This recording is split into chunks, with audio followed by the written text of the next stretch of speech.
Welcome. It is 1 o'clock. This is the superintendent's workshop of the school board of the school district of Indian River County. Today is Tuesday, January 28th. We are in the Joe N. Idelette Teacher Education Center. Mrs. Zork is not present, but will be joining the meeting shortly. And at this time, I'm going to recognize Dr. Moore for the superintendent's workshop. Thank you, Madam Chair. If it pleases the chair, I will go through a couple opening remarks, and then we'll present the items as they have been presented. First and foremost, I hope you appreciate the new setup that we have here today. During the last committee, I felt very lonely sitting by myself. A superintendent who stands by him or herself is a superintendent that will not be successful. This is a team. This is a group of individuals who are connected in purpose, and we stand together to do very, very complex work in representation of you, as well as the teachers and staff of this district. So this is a scenario in which I'm very used to in Miami. And we're hoping it works out. So any feedback you can provide, maybe later in the day during board briefings, I would greatly appreciate it. So I've selected today a few items to go through to expand on and have some detailed conversations to ensure that you as a board are informed regarding information that you are required to approve or any impact on policy. The first item will be presented by Ms. Dampierre, Advanced Medical Personnel Services. Ms. Dampierre. Good afternoon, board members. Tonight I have one consent agenda item for the agreement with Advanced Medical Personnel Services. Currently, Advanced Medical Personnel Services provides services on behalf of physical therapy as well as speech and language for our students. They will continue to provide services for any future leaves or vacancies that we might have. And the original service agreement was in the amount of $49,999.99. The ESC department requests the use of additional funds from the IDEA grant in the amount of $50,000 for continued services for our students. These monies are available. We have from the salary of one full-time unfilled open physical therapy position that we have not been able to fill. So those funds are readily available for us to use in the IDEA budget. Are there any questions? Yes. I heard Mrs. Justice and I saw Mrs. Rosario. So Mrs. Rosario is one. No. Okay, great. So in my history of time in the school district, occasionally we will have students move into our district who may need additional services that may not have started school with us, or when that happens, is this a way when we can't hire full-time staff? Is this a way to be able to make sure that we're meeting the needs of those students? And then can you speak a little bit about what steps we're taking in order to try to hire full-time staff to work in our schools, as far as are we competitive in salary? Have there been other issues, or is it just a lack of availability of personnel in the area? Yes, this position will be utilized for students on a case-by-case basis based on their IEP. Also, we've had this physical therapy position posted for 3 years and have not been able to fill it. It's my understanding that we have posted it nationally as well as locally, and that a lot of our services for physical therapy and speech language, they make a lot more outside, per hour than we pay within the school district. So my follow-up question would be then, Dr. Moore, when we are in competition, for lack of a better word, with the private sector, our primary goal is to meet student needs. How do you balance the need to be fiscally conservative and responsible, but then also making sure that we're meeting student needs and accessing staff that may be specialized and may require more funds? Chair. We need to evaluate every single position. These positions are driven by the needs of IEP, which frequently change from year to year. Given the fact that this position has been open for 3 years, that is a very, very long time, which speaks to the complexity of finding individuals to service this work. It really is part of the process that we're now in, going through and evaluating every single position. Are there opportunities to shift or modify or consolidate services of support to maximize the funds that we have? going through and contracting out versus having an individual to fund as a employee of the district may or may not be fiscally responsible. If this is a position that doesn't justify a full-time position, and we can outsource it and provide quality support and services to students, then that's what we should do.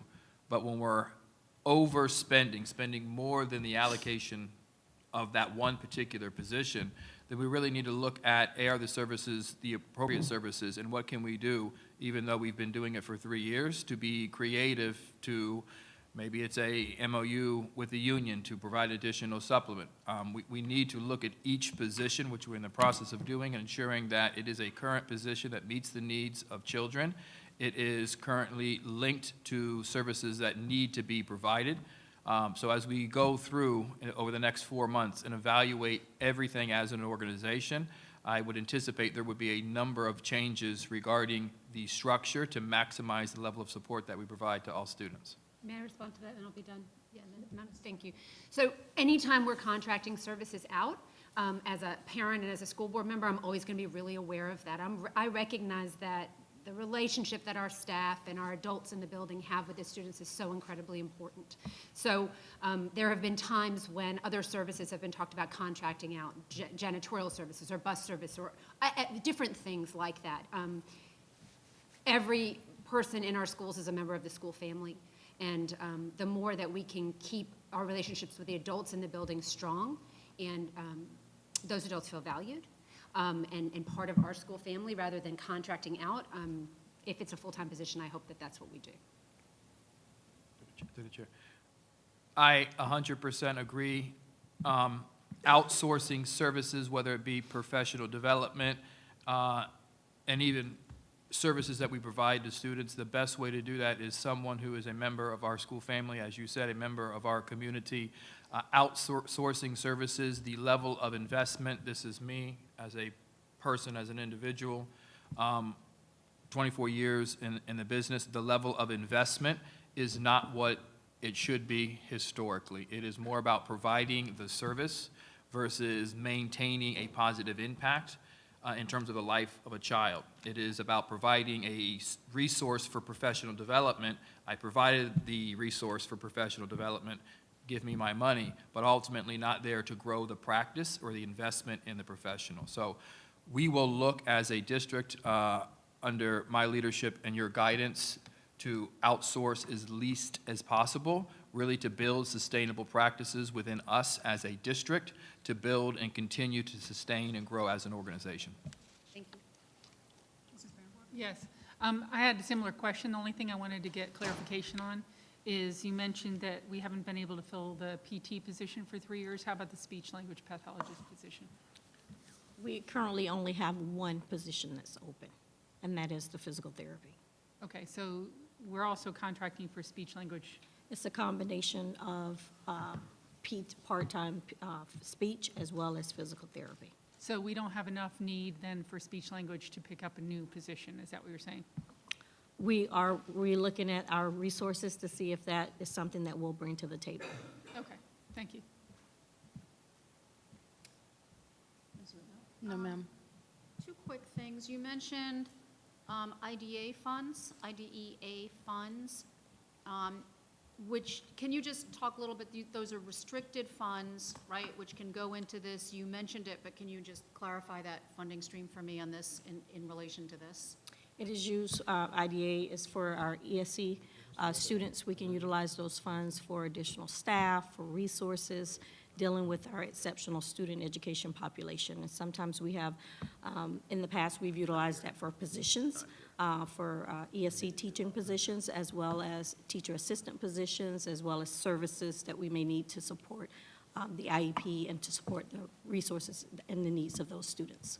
So are these IDE, I know Federal. we've had, issues in the past with how resources have been allocated from restricted funds and non-restricted funds. Are these funds that had previously as restricted funds not being used for the purpose they were intended and are now being so used? Or is this just always, is this consistent with how we've always done it? Right now, we currently have a position that is open, and we want to make sure that we meet the needs of the IEP, and it's funded through our IDEA funds. We are looking at the way that these funds are utilized as far as the federal funds. We've had conversation with Dr. Moore about possibly looking at creative ways of using these funds instead of the way that we've always utilized these funds to meet the needs of students. So that is part of the work that we are anticipating moving forward, working with Dr. Moore with. Through the chair, just to expand a little bit, all of our funding sources will go under a comprehensive internal audit to ensure that they are not redundant services between IDEA, general fund, Title I, Title II. We need to be very strategic with the limited funds that we have. IDEA should be driving and improving the quality of services and support that we provide for students who are under an IEP. In the initial review and just in listening and receiving feedback from parents, from community members, and all of the outreach that I've been doing in familiarizing myself with the district, I think there is a deep desire and need to evaluate how we are spending the funds provided to us to ensure the level of support is aligned. And there is significant opportunities for improvement in looking at the level of satisfaction from our parents who have students with disabilities. There are opportunities for us to shift and modify improved practice. And just for the record and of note, I know that Mr. Fagan has done a tremendous amount of work with that since he got here last summer on that fiscal reorganization and allocation in the district. So I'm just sort of publicly surfacing that this is part of that. Yes. Can you also, you alluded to it, but you alluded to that we have not been able to fill it because we pay less than qualified individuals are able to get as consultants. Is that the reason that you attribute we can't fill it, or are there other things why you think this is sat open for 3 years? That's my belief. I believe because of the salary, that's one reason. Because private pays more than what the public school pays. They can go get funding, and they can also do additional consultant work on the side and make additional monies with that. And this is not just Indian River. This is around the state that there's a need for qualified physical therapists. Well, and as somebody who has worked in both salary jobs and consultant jobs, I earn much more as a consultant, but the work is much more sporadic and I don't accrue benefits with it. So there are trade-offs if those things can be made comparable. And I'm sure you guys are looking at that. Yeah. Through the chair, I think you are entitled and will receive a detailed understanding as to, is this a designated funding opportunity to consult out the work? Does it justify a full-time position? And what are we doing if we can justify a full-time position? What are we doing to incentivize, market, and bring in individuals to do this work? And I don't think I have personally, I don't have a solid answer on A, the work that we've done to recruit, and B, is it a position that should be a designated line for consulting part-time work? We need a better answer in regards to that work. And just to close up, if we're closing up, I'll go over 1 second. Because we have had issues, and a lot of issues have come up recently and publicly, even in the last 2 town hall meetings, about ESE and about IEPs and about how we're doing that work. While this is only one position, it feeds into a whole context in how we handle those students and those parents in light of all of the work that needs to be done around IEPs and ESE students. So when we're talking one position going out as consultancy, it's inside of a larger context. Mrs. Justin. Thank you. Yes, I'm going to kind of piggyback on that if I could. As a parent of a child who receives speech and language services through our school district, it's been interesting to go through that process. I recognize the issues that can come up with learning if your child does have a speech issue that they're struggling with, and there are sometimes some auditory issues that are a part of that as well. I understand it's not our job to run the school district, and I understand that our teachers and our staff do the best they can at schools. I don't want to get into the weeds with asking how the evaluative process happens in kindergarten or when students are entering our school system. But saying that we need a part-time physical therapist and a part-time speech pathologist, I would reckon that if I went out into schools and I really did a hard look and saw which students need some type of corrective speech help in kindergarten, first grade, that there may be more than we're actually servicing, because it was an issue that I had to identify and ask for services to be given. So perhaps we could take a look at that process as well as we move forward. Which I agree, and that's part of the work that we'll be doing moving into the third phase of the implementation plan or the 90-day plan, really looking at ensuring that we're tied up in all areas to maximize the level of services and support. And I want parents to know, on a personal level, I would really like parents to know that there are speech and language services available for their students. I met with a parent the other day that has a child that does have some speech issues, and I let them know that those services would be available to them as their child entered the school system. They did not know that, they weren't aware of it. So are we making sure that every child's needs are met, is the question. No, they actually are available before they reach the school system. And they are available before they reach the school system. Yeah, I don't know that our parents are really always aware of the tools that are available for them or for their students, and speech and language issues can be a real hindrance to a student being able to learn in the classes. Though I don't disagree with the need that we're facing, I concur with the sentiments of fellow board members. I just want to be, I suppose, reassured that hiring someone on a consultant basis is not something that we're looking for in the long run. That eventually we're looking to find someone who's willing to plant down their roots and stay here to service this population of students. That's my only comment and concern with this. I know that we need somebody. I'm just not sure if we're going to be able to, if this position has been vacant, for a while, that I'm not sure if we're going to even find a consultant, but that's not something that I would be able to answer. That's something that we're going to have to, I'm sure Dr. Moore will reach out to Human Resources about. Dr. Moore, prior to you coming on, there were a couple of other situations that, it wasn't all the time, but just a little bit of history that I found curious with how we were posting and how we were recruiting some open positions. One of the positions, this was probably, I think I'm going back to maybe January or February, where I had a few comments about it, and the positions that were posted were only posted in like 1 or 2 sites, maybe 3 or 4, and then they were taken down, I think, within a month. It warrants looking into.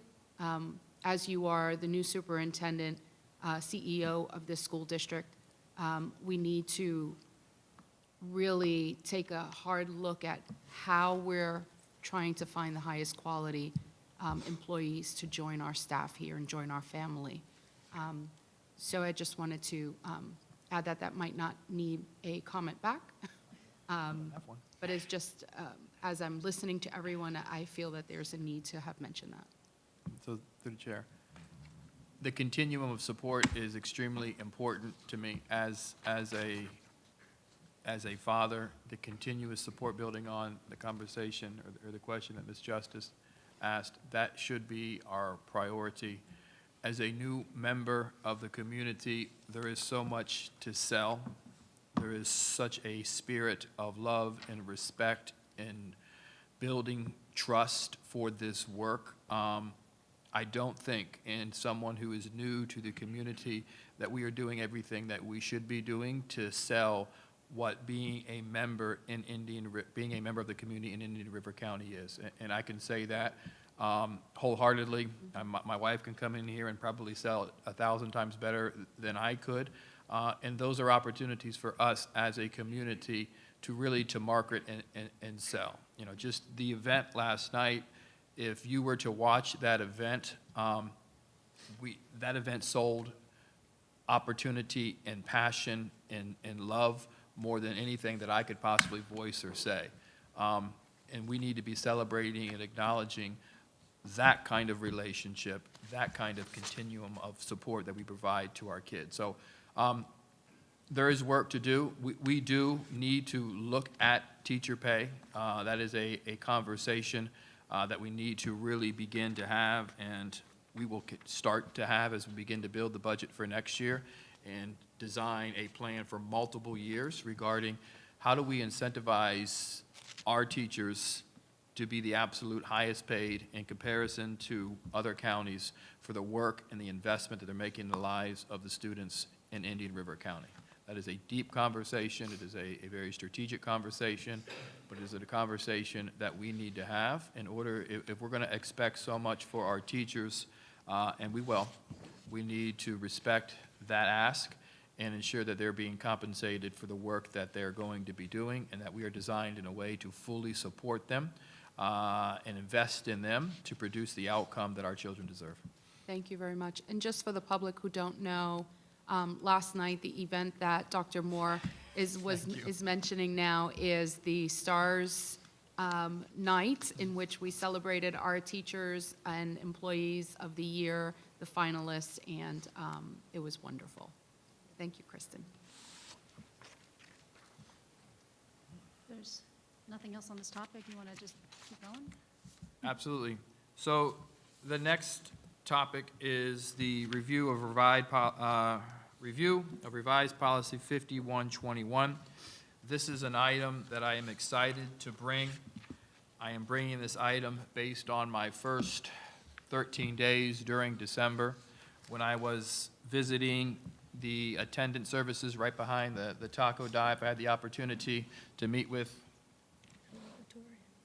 Ms. Vittori, who oversees choice and enrollment in our district, and had a very interesting conversation regarding opportunities to expand choice for our parents and for our students. Currently, our policy is at 90% of program capacity. This became of interest to me because we looked at the waiting list of students who would want to be enrolled to or in our choice programs, and there were 320 students on a waiting list. I began to question or think through why 90%, ask questions, why 90%? The information that I received back is, just in case, the neighborhood schools increased by 10 percentage points. Reviewing the historical perspective and looking forward trends regarding where neighborhoods are being developed, the work that we've done in Miami and the capacity in which we run schools at, there are significant opportunities to expand choice in this district. So this item proposes to move the threshold from 90 to 95%. By doing this, we are increasing the seats in our choice programs by 957 seats. 957 seats. In theory, those 320 students whose parents were willing to transport them to a school that they selected, we could do that in a minute. This item increases the percent of students that can participate in magnet programs. This item will allow us to explore or enhance opportunities for transportation. Currently, we provide no transportation for students who participate in choice programs. But we do provide transportation for students who are in magnet programs.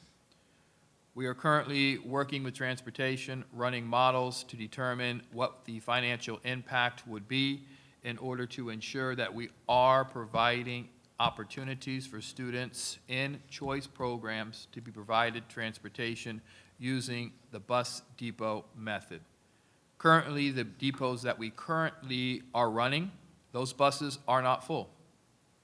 we could fill those buses at a stop and drop students off at a school of choice on the way to the magnet program. We can add depots on the other side of town and provide students opportunities to be dropped off there and then dropped off at the school that they are choosing.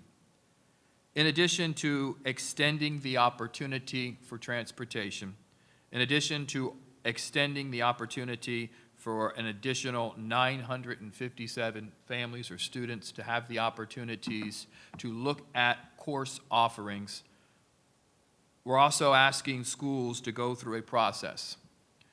This is a conversation that I had with each principal during a principal's meeting.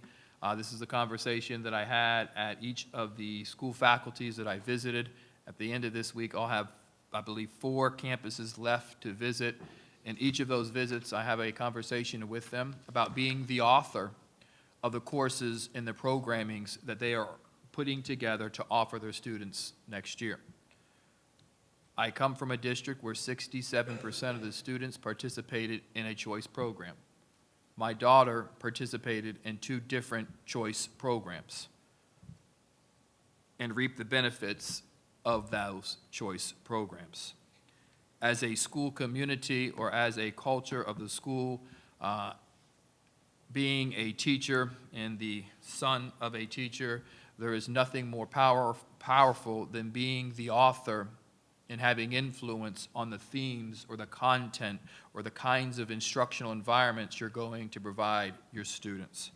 So just this morning, I was at Beachland Elementary School, not only to acknowledge our brand new Teacher of the Year, Ms. O'Connor, who took away the 2021 Teacher of the Year, but to listen to that principal present as I walked into the meeting regarding the STEAM initiative that they're working and building on. And to see that excitement of that faculty was truly rewarding. I've had the opportunity to visit Vero Beach Elementary School and see firsthand some of the project-based learning that's taking place in that school.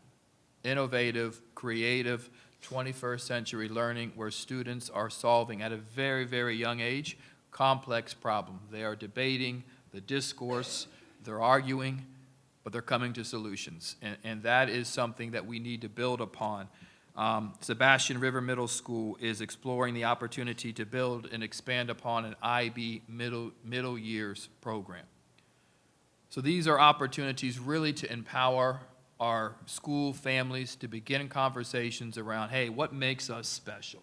Where do we need to kind of modify or create? I've said publicly a number of times, when I went to Prism during December, there were more musical instruments in that auditorium than I think that are in Miami as a whole. Now I'm saying that like on the record. It blew me away, the quality, the level of talent, the volume of talent. We should be expanding upon that. I know there's structures in middle school, but why not elementary? What can we do to build and enhance the arts in this community? And we've challenged our staffs to begin that conversation. So what this item will do will increase the opportunities for us to provide choice to our district. It will take the 320 students off a waiting list. It will allow schools to market and compete to provide a unique experience. It will diversify the offerings that we have as a community. It will expand the opportunities to have transportation for all students to access these schools.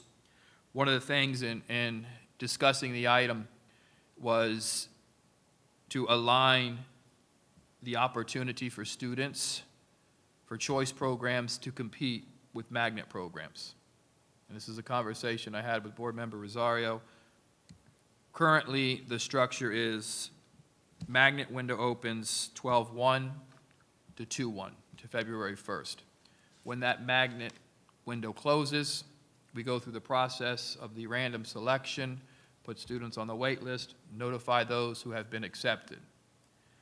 We do that over the course of February. Then in March, we open up the choice window, and it is open for 2 months. when applying to a magnet or a choice program, currently you have one offering.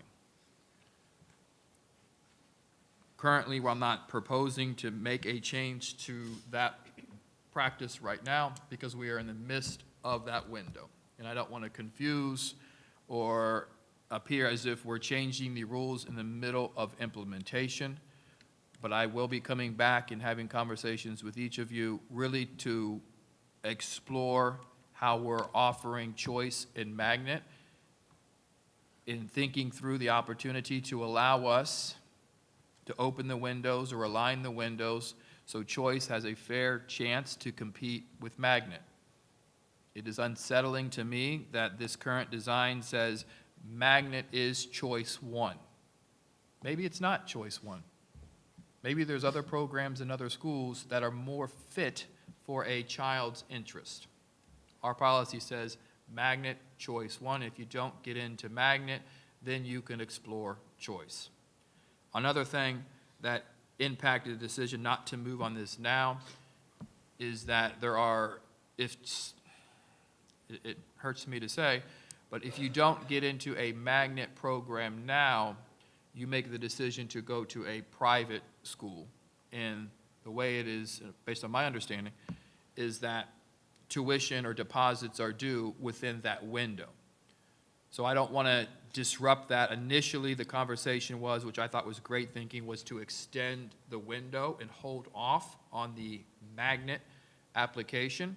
But I don't want to hurt or lose any students by changing the rules or give any impression that we're not organized and structured. So initially, that's a conversation or a shift in this policy that I'm not asking for, but in complete transparency, I think there are opportunities for us to expand choice offerings, align the two between magnet and choice, and allow students to pick first, second, or third versus just one.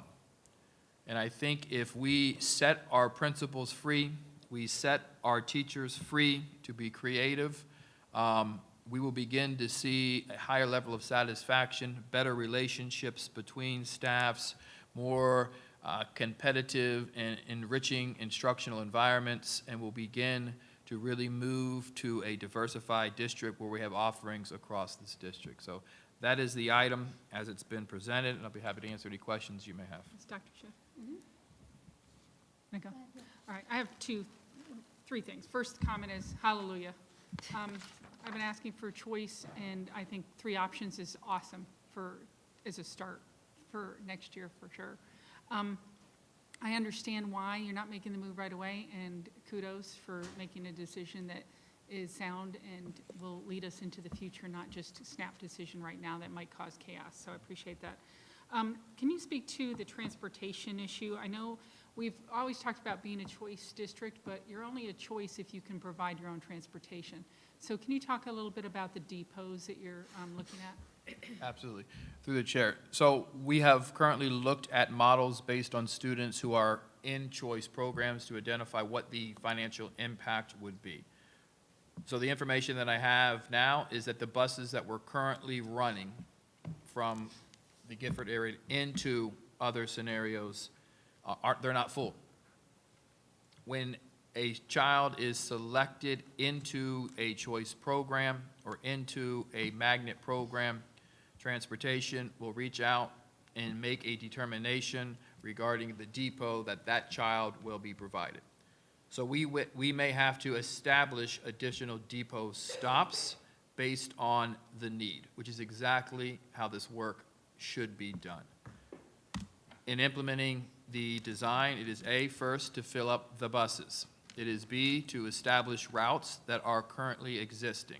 So as I said before, if a currently established route which runs from the depot that picks up in one particular area where parents drive them to the depot, the closest depot that is available, drops them off, they arrive on that bus, there's no reason that bus can't stop at 2 or 3 different schools along the way versus just stopping at the one magnet program. That would come at minimal or no cost to the district. I am looking forward to having the problem where Assistant Superintendent, Mr. Teskey, comes in and says, we need to hire a new driver, we need to have a new route, because this is spreading like wildfire, and we need to provide an additional route on the other end of town. And that is the goal that we're working towards, to expand this offering, really to expand choice. And the reality is, as you expand offerings, you there reduce the need for other routes. So we may be able to minimize different routes by expanding the depot option. And I don't know, if Mr. Teskey, if there's anything in addition. I think you explained it very well. All right, thank you. My other point was, is there a current percentage for filling choice programs by race, socioeconomic, or another status?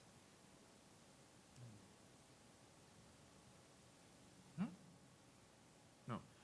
Through the chair, I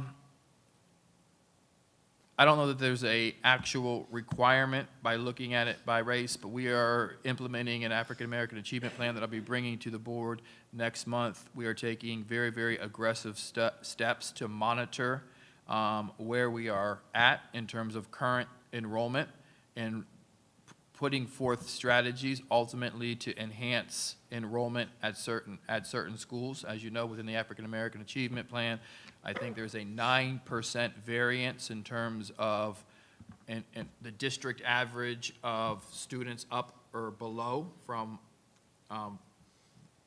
black students to white students. So in looking at it, there are a number of schools in which those numbers fall outside of that window. So this is step one, really to begin to have influence over those numbers.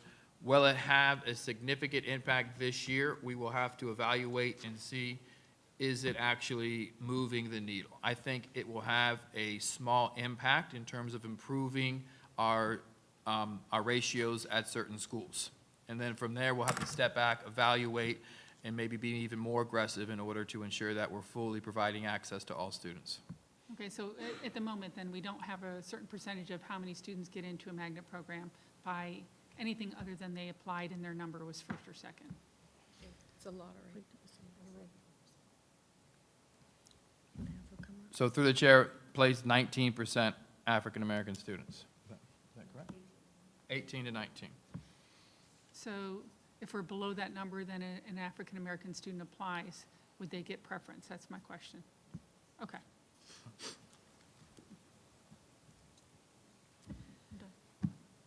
Yes, please. Dr. Moore, thank you for this. Thank you for bringing this to our attention.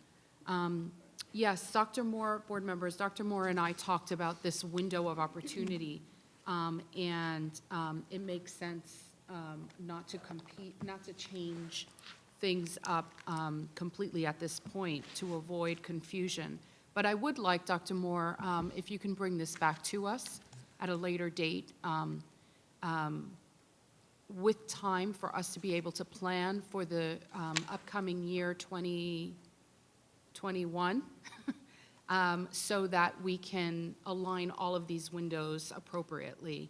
One of the reasons why I brought this forward with the dates, with the conflicting dates, is because I knew, as I looked at this, I realized that February 1st is quickly approaching, but next month, we're celebrating school choice and opening this open enrollment period, and so that would eliminate having people have the option to enroll in magnets. So when I saw this is, where the conversations came from. So I'm looking forward to having this fully implemented the way that school choice really ought to be. Obviously, as many know, I'm a homeschool mom, so there isn't one probably more pro-school choice and options as I am. I think that it is a wonderful opportunity for parents to really look at which schools they have had on their radar for their children, of course, in our district. And I appreciate the transparency and the openness with the comment of magnet schools is choice one, is usually how it's been perceived, and it really shouldn't be that way. So I do appreciate that. I actually am looking forward to our district, having more than just magnet school and public school, maybe some other possibilities within our district. Can you share a little bit, Dr. Moore, on what our plans are for open enrollment next month? How are we going to open or reach out to parents with our celebrations for open enrollment, and really be able to share with them what this is going to look like in terms of their options to sign up? Through the chair, and that is a great question and something I probably should have expanded on before closing. We are in the process now, as I mentioned, of asking school site teams, leadership teams, to work through their programming in its initial year of implementation. We will vet those programs as a district in order to assure that they have the resources and materials that they need. So this isn't just do what you're going to do with what you currently have. I have challenged the principals to be bold in their thinking, to create innovative programming, which will require, in some cases, additional funds or modification of space or environment materials in order to implement these particular programs. Once we vet and ensure that we have a plan in place to fully bring these programs to life, ones that are currently in existence, that are being expanded or revitalized, or ones that are being started from scratch, we will have to phase in some cases, the level or the frequency of course offerings based on the development that we have to provide, based on the resources and the materials that we're able to get for them in year one. But it will be clearly defined and developed. Then we will begin to market as a district using our webpage, using the public information officer and her team really to get information out. One of the things that we'll be doing in March 14th is we will be having a county-wide choice fair. We're going to ask all the schools to come in and begin to market and sell what makes them unique to our community. That comes 2 weeks prior to the close of the window. But it really will be an opportunity for us to celebrate the offerings in a big rollout, coming together, community celebration around the choice offerings in our district. And then from there, we'll go through the window and we'll bring the item back over the summer, moving into next school year, and really expand on the offerings for next year. One of the things that I would probably ask for us to consider is moving the window up to begin in November and end it in January, which allows transportation the additional time. It allows us really to have a additional window or offering of time. Right now, the window is in the midst of a 2-week off period, so we close down the district for 2 weeks, so that kind of puts us behind. So really moving up the window, using January 31st as the end date, will allow us really to put children and families in schools that they ultimately are asking to be in. Thank you. I just had one follow-up, if that's okay. Just for clarification, Dr. Moore, once this period, this close of application period, once we reach the capacity that we receive the applications for, is selection into the schools of choice or by application, is that done by lottery? Through the chair, the process would be lottery. It would be a random selection process, which will be overseen and ensured that it is done with the highest level of fidelity to be fair and consistent. That's written in the policy that was brought forth to us.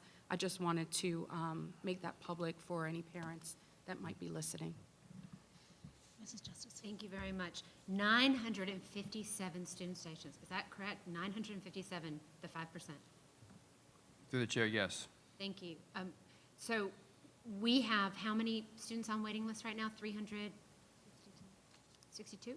We have 320 students on the waiting list. 20 students. So we've talked a little bit about how that's going to affect us next year, right? Choice. What about right now? If you're a parent of a student that's been on a waiting list and we're changing board policy currently to 95%, and you'd like to see where your child is on the waiting list, or you'd like to make see where we are, and we're changing policy now, so this goes into effect when we pass it tonight. What do I do as a parent? How do I approach that? Through the chair, I think that what this policy would approve after it is publicly noticed for 30 days, it would go into effect. I would caution parents not to be moving in the middle of a window. There are students that are on a waiting list. Some of the advantages of expanding the numbers is that we don't have to be, right now, we can only expand based on the seats within a grade level, which kind of adds additional cuts or different layers, which reduces the overall ratio. Moving into the window open enrollment, we could do the random process, which will generate teaching positions based on enrollment. One of the advantages for principals when we begin to enforce school-based allocations, which we currently do not do, principals will know the number of students I need to generate the number of students, the number of teaching positions that I have. So just to be clear, as a parent, if I'm watching this and I hear, oh, they're expanding capacity by 5%, we're not currently set up in our schools to be able to take an increase of 5% of students right now today. Is that correct? Through the chair, there are a number of seats where that could be a possibility. We may have 4 in this grade level, 3 in this particular grade level. Going back to the continuum of support, it would be a deep conversation that I would have with parents regarding, is this the appropriate time to do that now?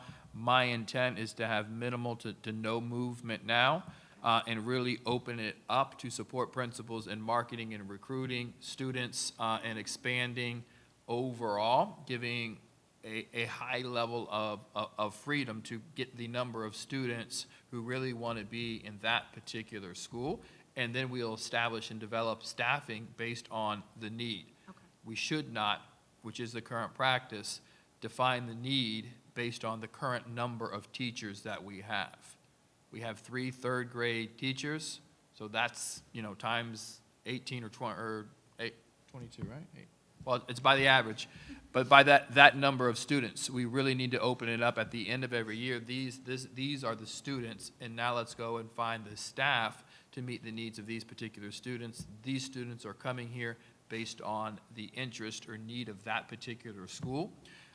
We need to be a student-first or student-driven district versus these are the number of adults that we have, and this is the course offerings that we have. We need to expand it and be best by the programming interest of students versus the other way around. I just want to, I'd like to say thank you. I was on the board when we opened controlled open enrollment, when we talked about the 90%, we passed it at that time. That was the information that was given to us, that was what was best for the schools and the students, and seeing that we're able to increase to 95% is lovely. I'm excited for the opportunity for parents and students to be able to attend school where they'd like to attend school and get the most out of their school day as possible. So thank you for bringing this forward. Again, I look forward to being able to improve this policy in the future. Thank you. And just for people who are not familiar with it, for the record, of all the numbers we're throwing out, when we say 90% or 95%, just to clarify that means we cap at 90% of capacity how many children we enroll in that school. We are increasing that capacity to 95%, which is what expands the number of kids who can go to any given school. And I just want to clarify that for the record for people who are not clear on when we talk about 90% this and 95% that. Through the chair, that is correct. And the only caveat that I would put on that is program capacity. So there are certain schools where you have unique programming that reduces, there's a difference between the fish capacity, the overall capacity of the school versus the program capacity. That variant should be how we're using space. So an example, if we have an autism unit or a EBD unit at a particular school, sometimes those programs, which are pulling kids in from other locations, reduces program capacity based on those unique program offerings. So it's really, staff has done some really good work in the short term that I've been here in looking at program capacity, ensuring that every space that can be used to increase the number of students at a particular school is a space that we make available to students. So that's working with principals to say, It's not going to be an office, it's not going to be a multi-purpose room. It was designed to be a third-grade classroom, and it will be used as a third-grade classroom and provide you, as a principal, the opportunity to fill that classroom with children who want to come and have your experience that you're offering at your school. And to follow up on just a couple of things. When did you say that, you said that the choice fair was when? Through the chair, March 14th. March 14th. So am I understanding this correctly, that you have tasked principals with coming up with a plan for the next school year on what their, for lack of a better word, sort of specialization, specialty area will be, that they will highlight in this choice fair, and that whatever that is, they will spend from March until next August refining, beefing up, building up, whatever is the structure for that, for the choice that is identified at that particular school. Am I understanding that right? Through the chair, yes, that is correct. And there will be plans where we're going to phase it in over the course of year. I am hoping that principals come back with big ideas that we're going to have to say, well, okay, let's phase it in over the course of time. Let's ensure that we provide the right professional development. So it will be a phased-in plan. We'll be completely transparent with the level of offering in year one and where we would like to expand to in year 2, 3, and 4. So I don't want to oversell a program. I want the principals to be very, very transparent, open, and honest. Some of these programs may be completely new. What I'm learning is that most of them are programs that are being revitalized. Pelican comes to mind. This is a school that had an environmental program. That principal before me, so give her the credit, not me, brought that program back to life and has really been doing some innovative work around that theme and really bringing her staff around. So those are the kinds of things we want schools to do. I think if you sat with that principal and said, where do you want to be in 2 years from now, she probably already has the answer to where she would like to be as a school family. And presumptively, in that you'll be bringing regular updates to the board, right, in where schools are and how this is evolving, and so that we know sort of what schools are aiming at, and we are as aware as you and the schools as we can be, yeah?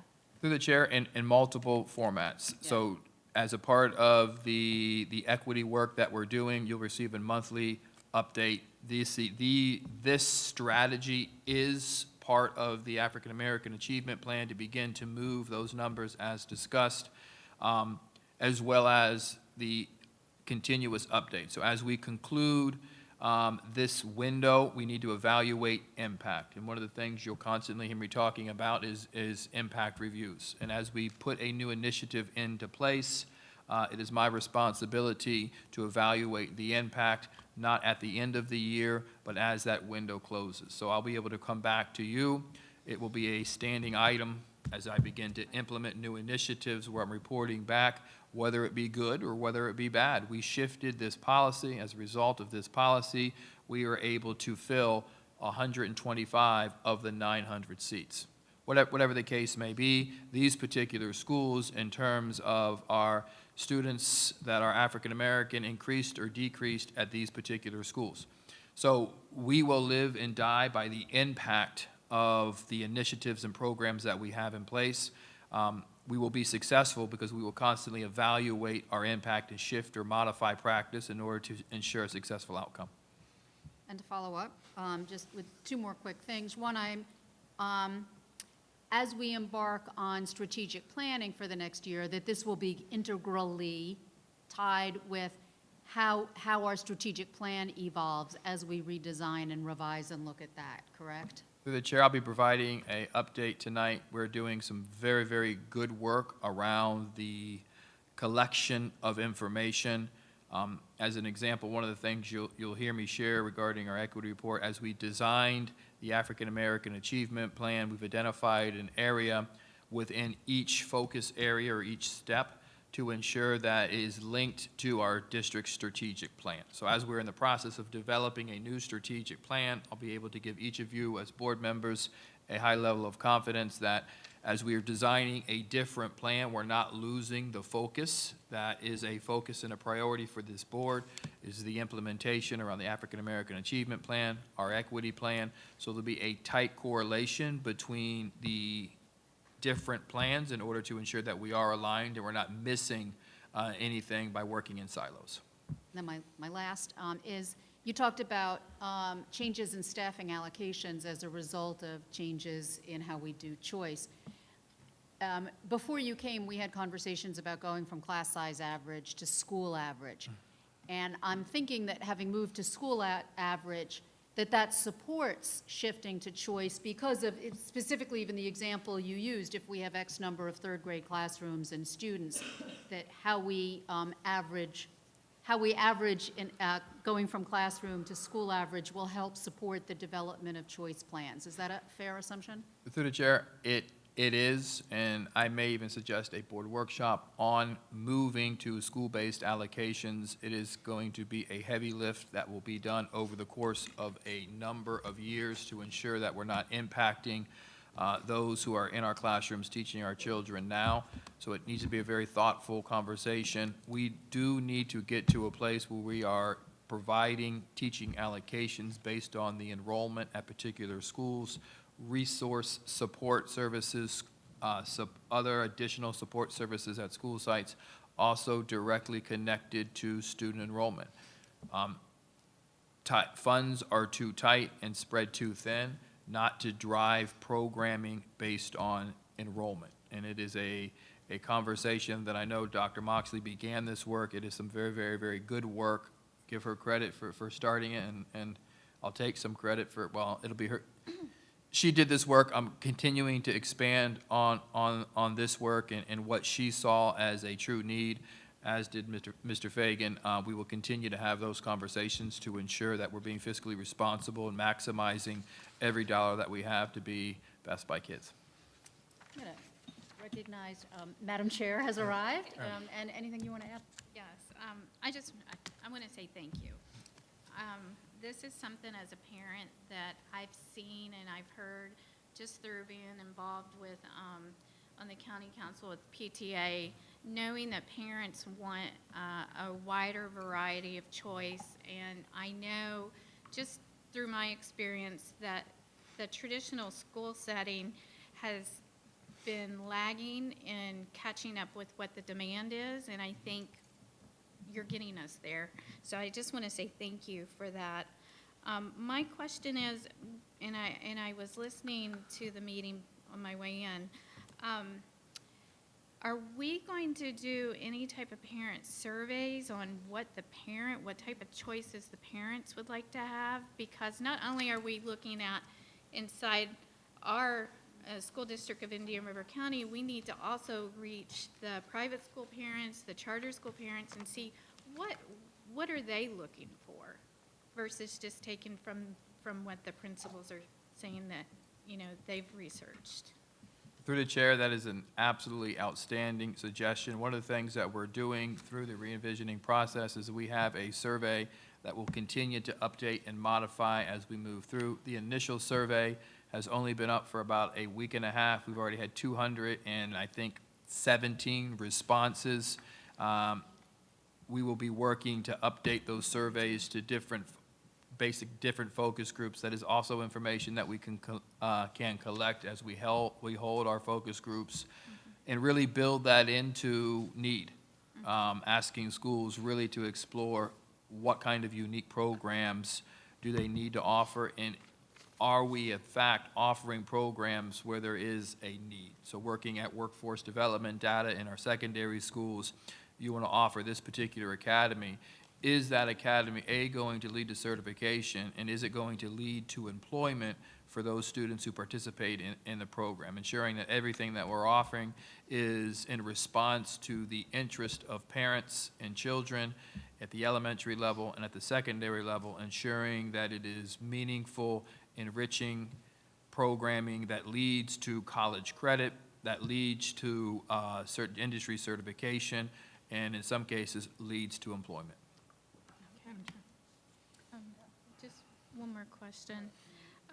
I know there is a lot of respect for our magnets, there's no doubt with that.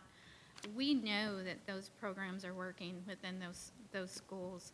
Have we thought of having, let's say, a North County Osceola magnet, or not magnet, but same type of structure that Osceola might have, take a Rosewood to North County, and because they're such a reputable learning environment, and sometimes I don't think we have to completely reinvent the entire wheel to get where we want to go.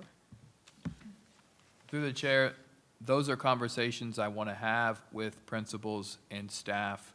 We are going through the master plan, or in the development of the master plan, which would look at the use of facilities, guide some of the suggestions and recommendations that will come to you regarding shifting or modifying programming. As you make that statement, my immediate response is to want to say, yes, let's have those conversations. But I don't want to be pushing information down from the district office. I want those conversations to be funneling up to the district office. I want principals to say, hey, just give me what I need, and I'm going to create this. And there are some principals in this district who you all know, I'm getting to know, will live up to that challenge. And I think that's the right way to do this work. Sometimes when you say you're going to be this, if they don't embrace it and they don't want it, then it's not the right way of doing the work. We will inform some of our decisions in seeking the master plan regarding where our facilities are, the program offerings that we will have as we go through. This will be a continuous conversation. So we'll have that information to inform some of the work, really to say if we shift or modify programmings or we move to a K-8 as an example, where would that be? Who would lead that initiative? And how do we begin to really stage out over the course of years versus, where we want to go? And I think that's part of the development of a strategic plan, not being reactionary, but knowing in 2 years, based on the data we have available, based on the trends within neighborhoods and communities, where we want to go and what we want to be offering in terms of themes, design, grade configurations. It is very, very exciting work that I'm looking forward to having over the course of the next several years. I'm excited. Sure, thank you. It's okay. One thing that hasn't been mentioned that has been brought up to me this week is teachers and their passion. And when they start to see that other offerings are offered, especially to school that we really need to help or bring up. One particular idea that a teacher brought to me was a dual language school. And she said, I will go to any school if we do that. So I think what we're going to start seeing is people that have a passion in an area or an expertise in an area being drawn to those programs. So I think we should put it out there for everybody to draw these ideas on. And you may not, I've heard a lot of them want STEM, and that, hey, I'm excited about that, but I know that that's not everybody's excitement. So I think the more programs we can look at for diversity, and it doesn't have to be a magnet, because I think what we're going to do is we're going to turn all our schools into magnet schools when you do this, because you're going to bring the choice. You mentioned K-8. I have had the ability to work at a K-8 school.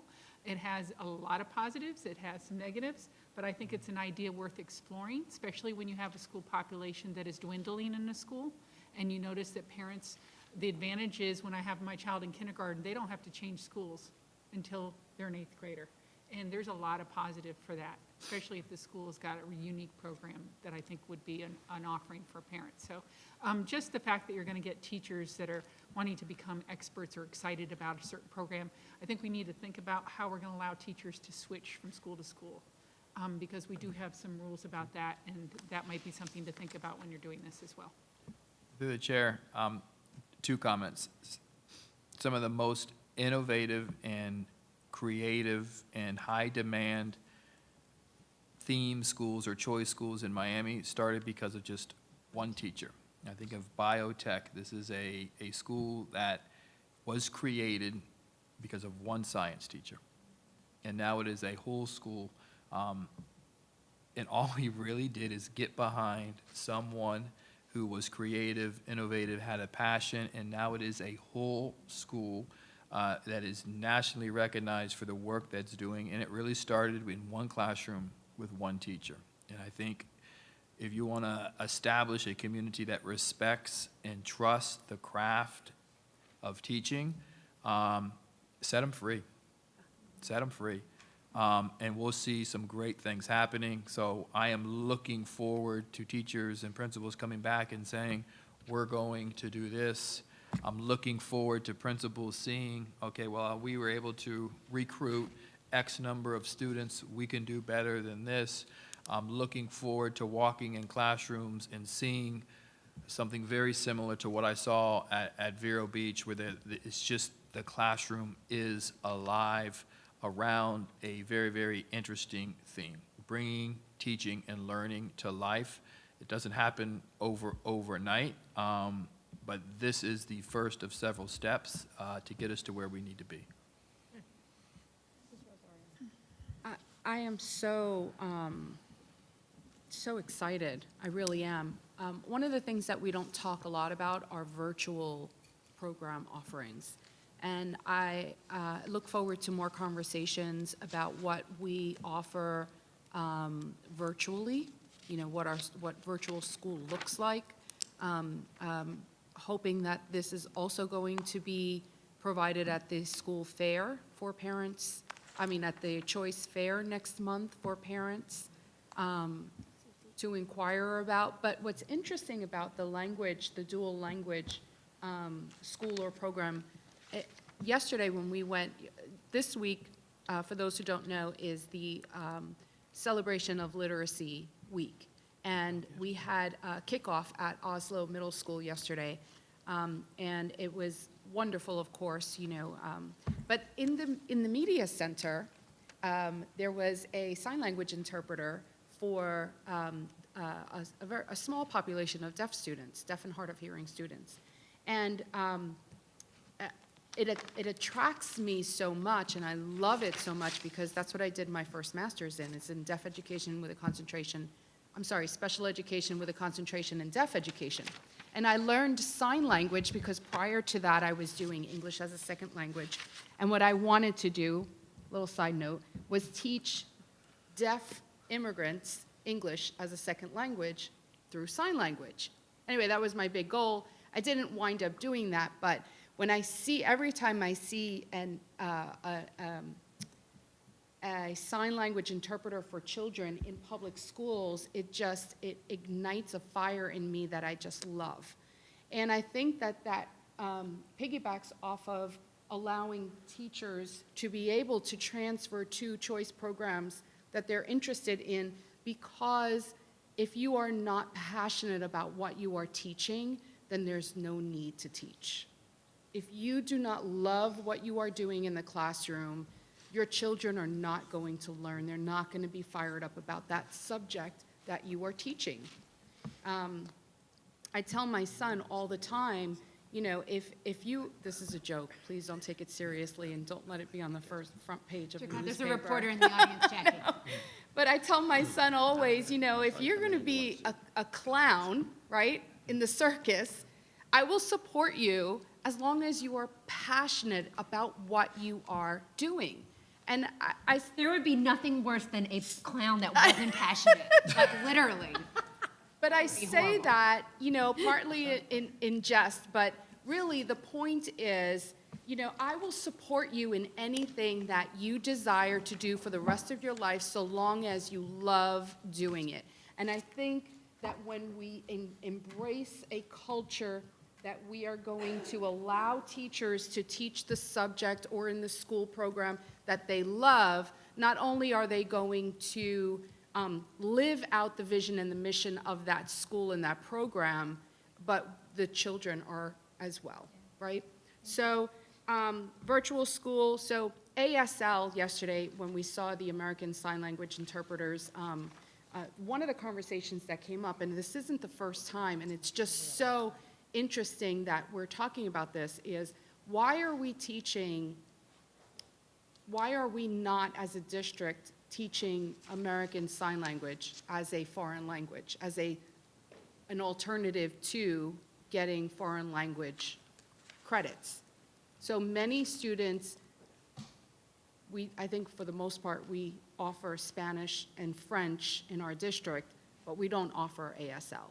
Maybe a school like Oslo Middle, for example, that they may have a higher population of deaf and hard of hearing students, maybe they might be interested in offering ASL as a academic option or an elective in their school, and let that be a choice option for them.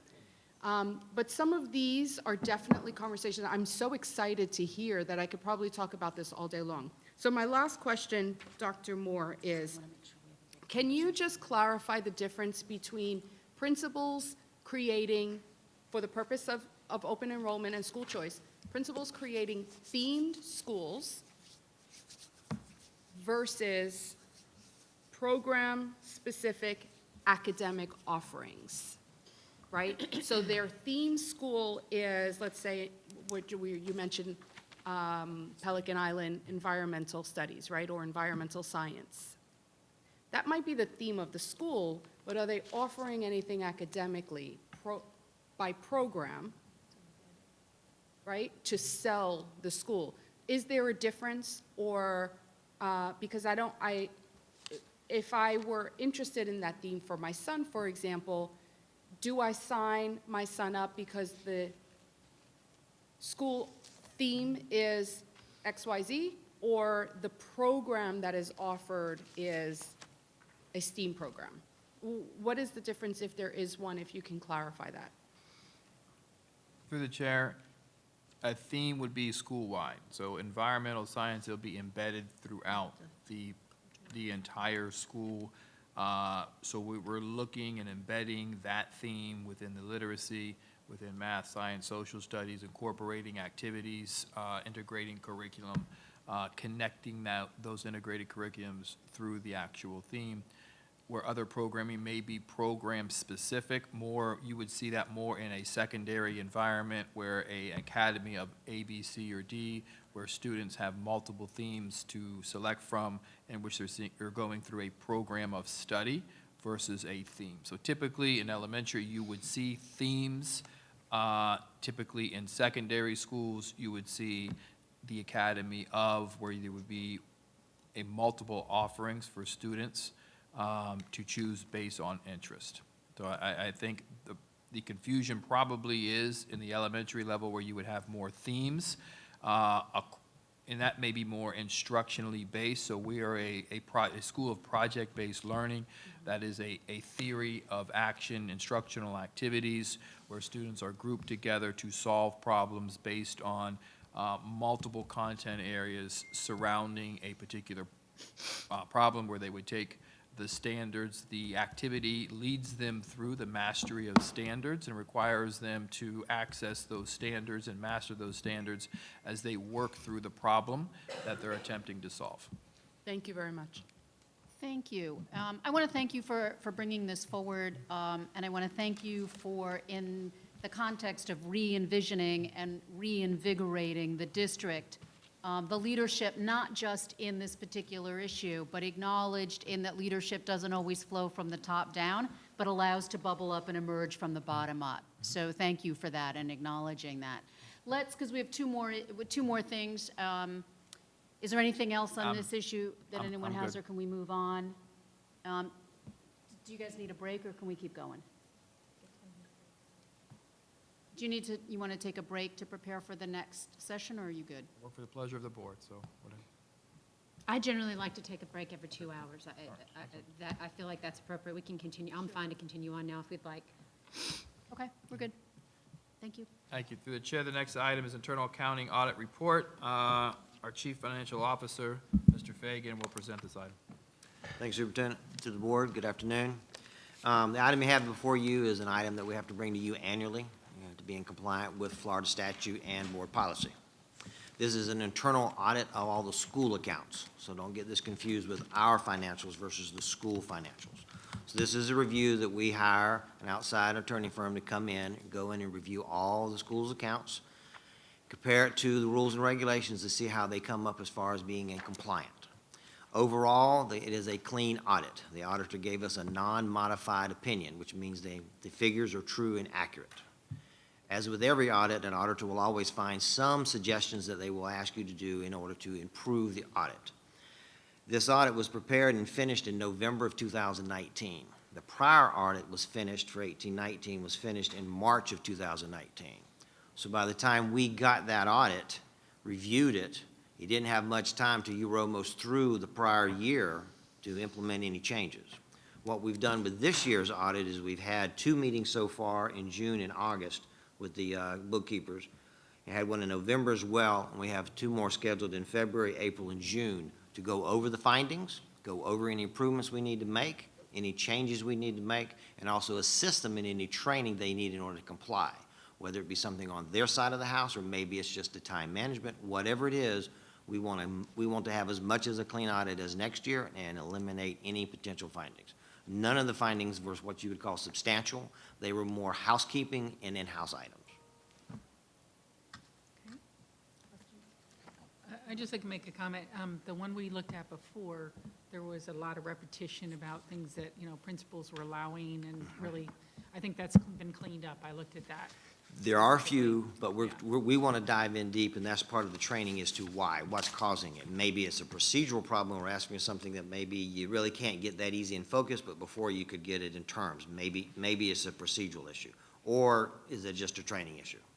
No, I was referring to things that were being purchased and not having 2 signatures, that sort of Yes. thing. So you're cleaning that up with the meetings that you're having. Yes, ma'am. Wonderful, thank you. No, I just wanted to share, if I could, all board members meet with the superintendent once a week, and the superintendent does bring items to us. This is an item that was brought to us for discussion. We had the opportunity to ask questions of Mr. Fagan and go over it. So I just want to thank Mr. Fagan for his attention to this and for the trainings, and I appreciate you being able to answer all the questions that I had. So thank you. I just want to point out that we did have one school that it's unheard of that did not have any reprimands or findings, and I think that's spectacular that we had, and I believe it was Indian River Academy. Yes, So I just wanted to make sure that we recognize Yay. them and whatever they're doing over there. We need to probably bring them on board to help train, right? Ron? Will be our coach. Right. Awesome. Anything else? Nope. Well, that was quick and easy. Well, thank you. Again, we can take a break. We have one more, I think it's one more item on our, Correct. we have one more item. I anticipate this item may take some time. Does So, Dr. yeah. Moore have an estimate of how long he expects to spend on this, or? Through the chair, my presentation will be about 15, 20 minutes, and then the rest of the time to respond to any questions or concerns that you may have.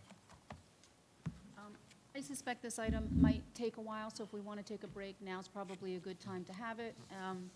Why don't we take a 8-minute break? Be back at 2:25. Yes, sir.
call this superintendent workshop back to order.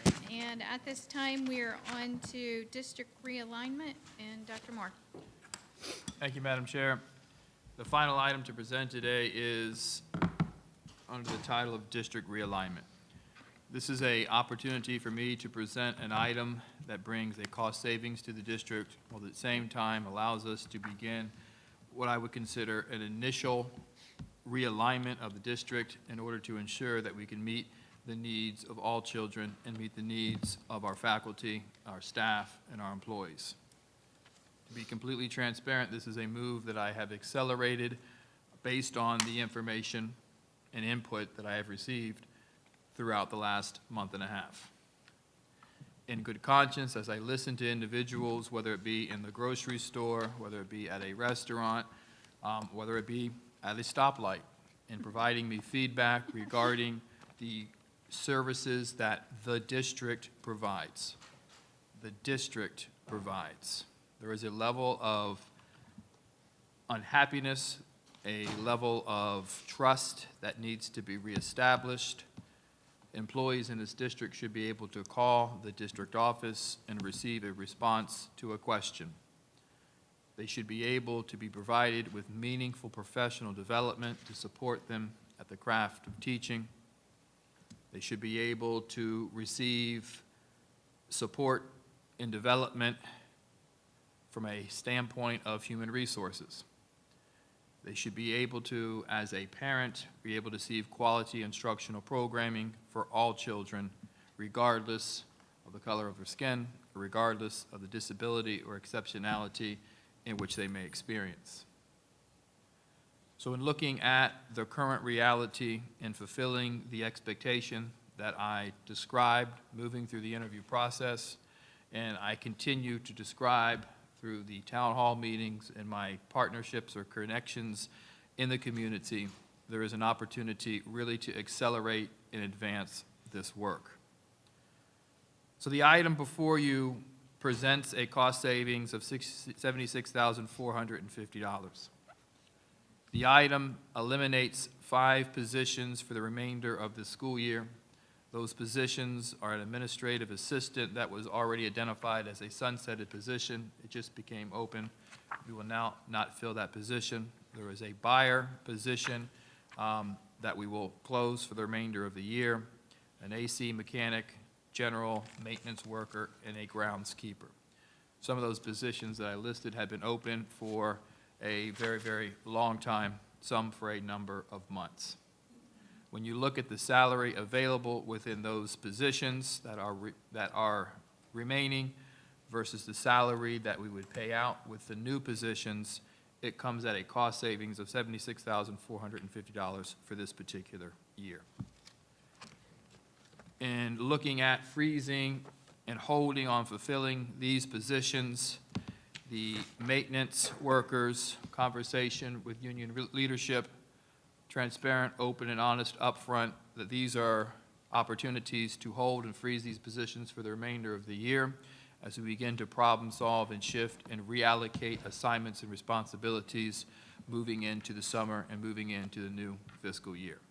So there isn't a conversation or a reality in which this is backhanded information. It is me being upfront, honest, and transparent. My goal here is to seize the moment. My goal here is to accelerate the systems of support and accountability around the work of educating the children in Indian River School District. The first position that I am proffering is the establishment of what we would call a Deputy Superintendent, Office of School Operations and Human Capital. In my initial evaluation of the structure of this organization, we do not have an office that's dedicated to supervising and supporting principals. Other districts, that would be the chief of schools. Other districts, that would be operations, deputy of operations. We have school operations, which is led by Mr. Teskey. That is maintenance, that is safety, that is maintenance, It is not the direct supervision of principals. It is not addressing and holding them accountable and supporting them in terms of the daily operation of the school. In fact, we charge the individuals in curriculum instruction with that supervision.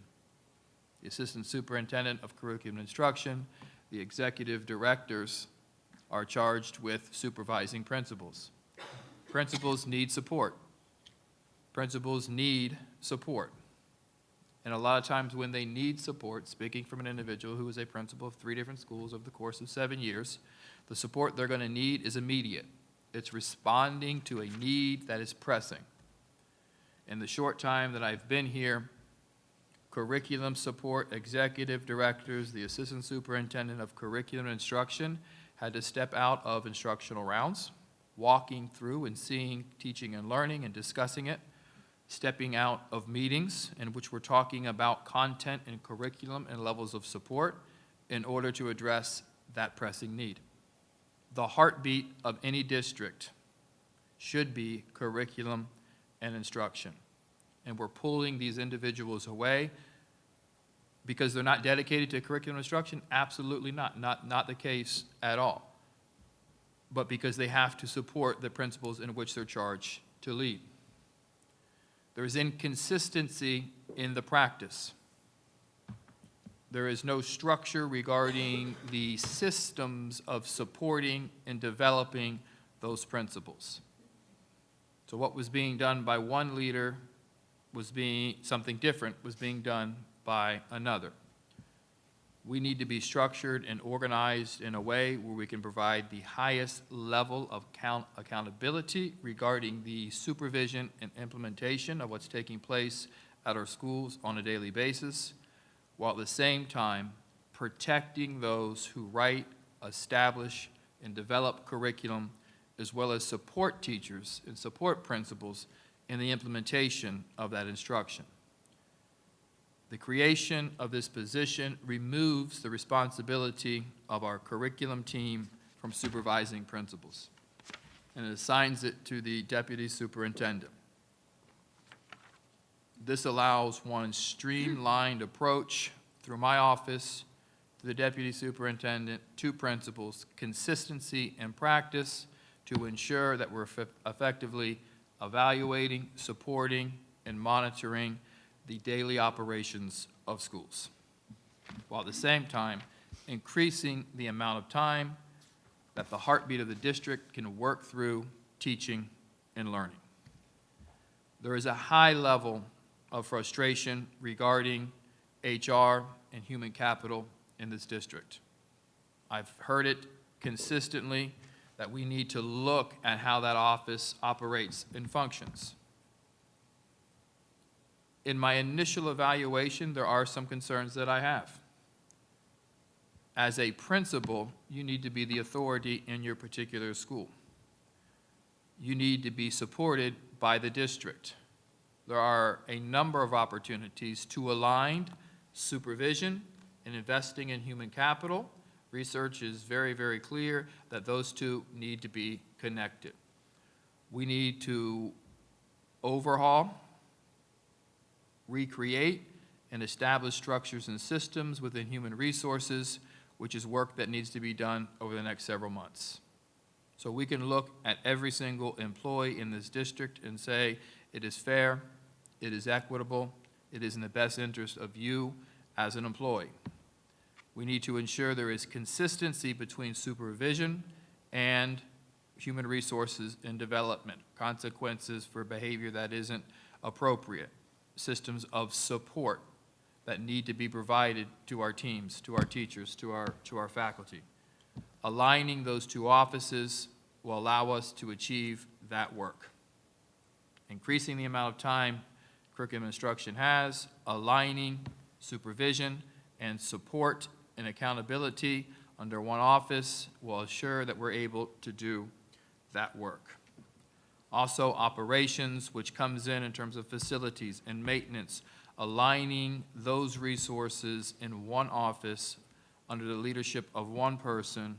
Principals are the ones who require and need those resources, It is a systematic and methodical approach to ensure that we're being consistent in messaging and consistent in the evaluation of where we need to redesign or modify our office.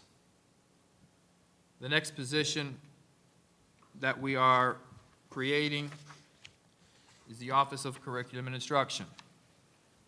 So in the work that I've done in Miami, as you know, a lot of work around curriculum and instruction, a lot of support, a lot of work around teaching and learning and the structures and systems to build capacity, to establish sustainable practices, and looking at the current design. It is not implemented or designed in a way, not designed in a way to lead to success. The volume of work that is being charged to one office, the level of supervision, the level of curriculum that needs to be established or designed is unrealistic. It is unrealistic. And people can say, well, you come from a district that has 326 schools. The courses that we're offering our students, the number is the same. Being offered less, but we still need to support teachers in those offerings. The support that's being provided to schools, the professional development, in some cases is an afterthought. In some cases is rushed to put together, not evaluating the quality of that development, the timeliness of that development, and the alignment of that development. What we're doing for principals should align to for what we're doing for instructional coaches and what we're doing for teachers. That's being strategic, supporting the school site teams based on their specific roles that they play, and aligning that development around the area in which we are within that particular time of the school year. Not random, not just because it is the second PD of the month and this month is going to be curriculum, but a comprehensive strategic approach that is methodical, that ensures that it is meeting the needs of the individual teachers and leaders at our particular school, that our instructional resources, our curriculum maps, provide support for our teachers, not over the summer where we revise our maps and give them to teachers and say, we'll revise them at the next of the year, where we're living, breathing, and eating in schools, supporting teachers, evaluating the implementation and the effectiveness, the impact of those particular resources. We need to separate the responsibilities to improve implementation, to improve impact. So literacy, math, science, social studies, the core, CTE, assigned to one individual who can have enough time to lead the team, to be in schools, to support the development. We do not offer, we have available, but we do not offer a program for leadership development. If you were to ask me, who are our next principals? Who's on the bench? I should have an answer. Right now, I don't. Who are our next assistant principals? I should have an answer. I can tell you from being in our schools, there are a number of qualified individuals that I've seen in action in our schools. I don't even know if they're interested. We need to have those programs in place. To have the best schools, you have the best leaders. The best leaders support and bring to life the programming and all the conversations that we had during our first session. We need a comprehensive program for instructional coaches. Research-based significant improvement comes on the quality and consistency of support that you provide to teachers. Right now, we have, as a district, no influence on supporting, identifying, developing, and growing those structures and systems. That is one of the major components of the success of my previous district. Instructional coaches, support for teachers, building capacity, sustainable practices. That work being done under its current design does not lead to success. It's just too much. So establishing and modifying the responsibilities of the Office of Curriculum and Instruction, dividing the work to ensure that the appropriate level of leadership is being provided, the appropriate level of supervision is being provided, and the highest levels of support are being provided. As we add a position, we will need an executive assistant, so that position is being added as well. That position will be posted, it will be advertised, we'll go through the typical process that we go through to identify who that individual will be. In complete transparency, if we have the opportunity to hire from within, then we'll have a conversation to see, is there an opportunity to close that backfilled position? Why? Because we have a lot of additional staff that we need to begin to have conversations about closing positions that don't impact employees. And my goal, hear it clear, now, next year, and 5 years from now, is not to lay anybody off, not to have a reduction in force, but to be a good steward of the people's money, to maximize the resources that we have, to ensure that we're funding and allocating positions based on student enrollment, and those resources are being distributed equitably across schools. Schools that need more should receive more, not the same. And there is work to be done in that particular area as well. The next office, which is a new office, is the Office of Strategic Planning and Support Services.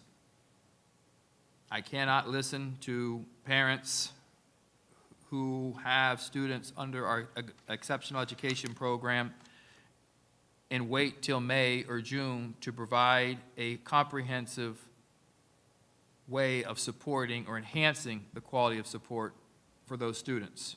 That work needs to begin now. It is consistently messaged to me from teachers and parents that there is work that needs to be done. And part of that work begins with leadership. A comprehensive evaluation of how we're using the resources and making recommendations to me that I can make to you to shift and modify those programs so we can go to the grocery store and be received with, "You're doing great things for my children." We can go to a restaurant and be received, "Thank you so much for what you're doing for our children in this district." And that's an opportunity I'm looking forward to having. Additionally, we do not have a strategic officer, which will be called in different districts, or anyone assigned for the responsibility of the implementation and oversight of the district's strategic plan. The current district strategic plan is assigned to no one. The coordination of cabinet members, the cross assignments, isn't managed or monitored by anyone. It is a responsibility that falls upon no one. If we are to be an organization that meets the needs for the 21st century student, we need to be designed in a way where we're monitoring the implementation of the plan that we have designed to ensure that we're going to move there. That work is critical for a district or any organization to be successful. It cannot be left unmanaged or unsupervised. Additionally, in terms of the work around compliance, we need to do a better job. Information presented to you needs to ensure that it has been reviewed, it meets state statute, it meets policy, it meets program requirements, it is not riddled with mistakes, it is not inaccurate, that a document comes to you, it is 100% vetted and aligned to legal responsibilities as well as policy and procedure. And additionally, the information that we send to the state. We as a district have a reputation. And when people speak of Indian River County, they will say that is a district where everything comes, it comes in quality, it is vetted, it is approved, it is right the first time. I will have no one speak of me, my team, and this board that we don't know what we're doing. And the reality is, this team is spread so thin They're having to react left and right, and they do not have the time to lead. And as a result, people are making opinions of the people on this team that are inaccurate. They're not truthful. Their opinion, they believe to be true based on the quality and the consistency of support. I need to ensure that we're designed and organized in a way where we keep the main thing the main thing. And we have a structure within our organization where children are safe, they are secure, they feel cared for and loved, and we have everything supervised, and we're providing the appropriate level of research, development for our teachers to move the needle forward. Those are the new moves or new offices that I would like to create and establish. As I said earlier, this information is coming to you earlier than I thought. Making the recommendation for two reasons. A, what I've heard and what I've learned, and I've covered that. B, the opportunity to add individuals to this organization and put an individual who's currently in this organization in the right seats. Quality people of character who are willing to go the extra step to act in the best interest of children. One of these individuals is a sitting superintendent who's been sitting for 7 years, has led negotiations, has gone through the process of establishing and building and overseeing the creation of schools, one of the highest graduation rates in the state of Florida, doing all things in the district, has represented superintendents across the state in terms of House and Senate presentations. He is the go-to when it comes to legislative information and represents our superintendents and does it in a way of class and character. The other individual is the bureau chief for the state of Florida, leads reading for the state of Florida. Will come in and lead our work around curriculum instruction. The accolades, not that it means much, but the calls that I have received from a number of superintendents, 6 different superintendents regarding how did you get them? How did you make this happen? And the reality is, Indian River County is lucky to have them. Lucky to have them. The opportunity to put Ms. Dampier in a situation where she can access her skills that we all know she has is something I'm looking forward to ensure that we continue to grow services of support, strategic thinking, and compliance is something that we will all reap the benefits for. So this is an opportunity really to enhance programming. This is an opportunity to bring in quality individuals of character who will go the extra step to be best by kids. There are some things that I may have not done the most effectively or appropriately given the time or the situation. I understand the expectation that you have of me in order to ensure this information is published with enough time for everyone and their brother to read it. And that should be an expectation. I followed the process on how I was trained, ensuring that my board members are not blindsided, my board members are fully informed, and they have a clear understanding of how I am operating this particular district. While at the same time, respecting individuals on the other side who ultimately have to be replaced by the governor and allowing them the opportunity, or the chancellor, having them the opportunity to give the appropriate notification. I make no excuses. I will ensure that that information is published in a timely manner.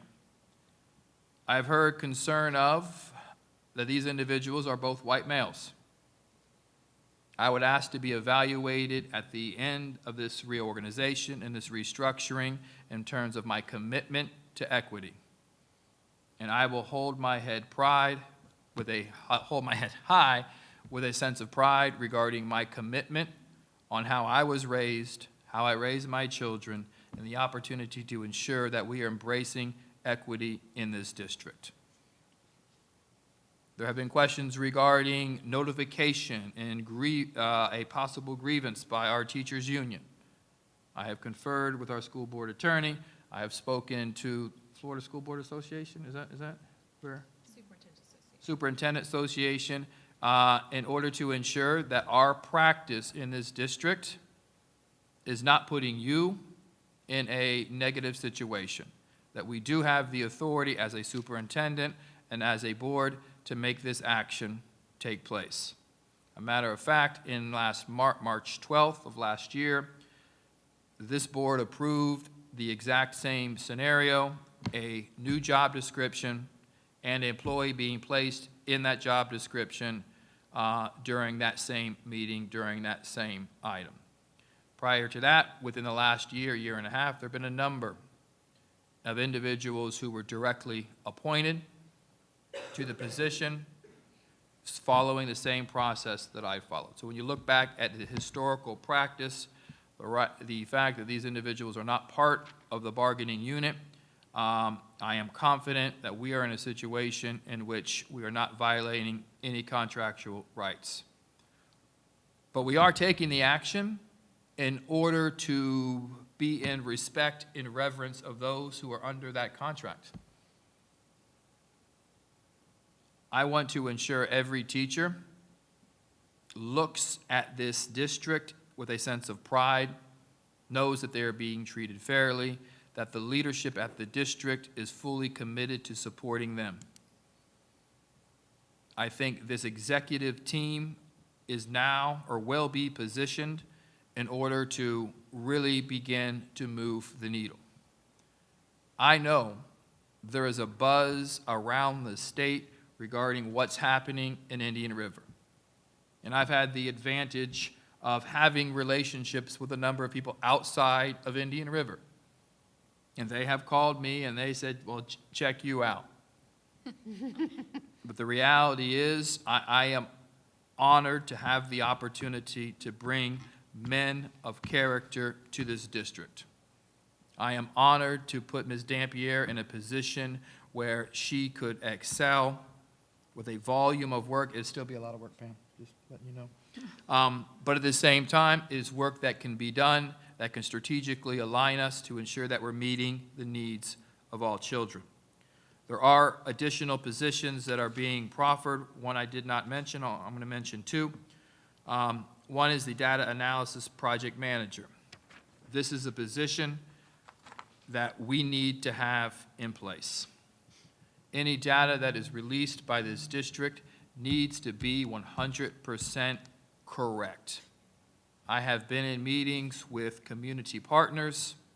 I have been in meetings with parents where they presented me data that was inaccurate. It was inaccurate. I have had to publicly apologize to our teachers' union because we made a commitment to have them paid at a certain time, and we fell short in terms of that commitment. We need to have the appropriate staff in place to ensure that our data is accurate, it's produced in a timely manner.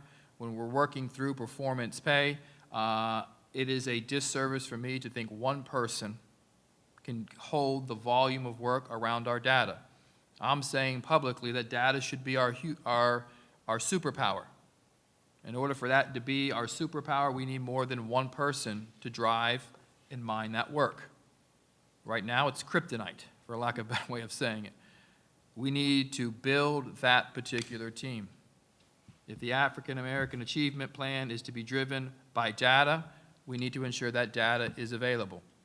If our community wants data, we need to ensure that it is available and it is accurate. We will build that team.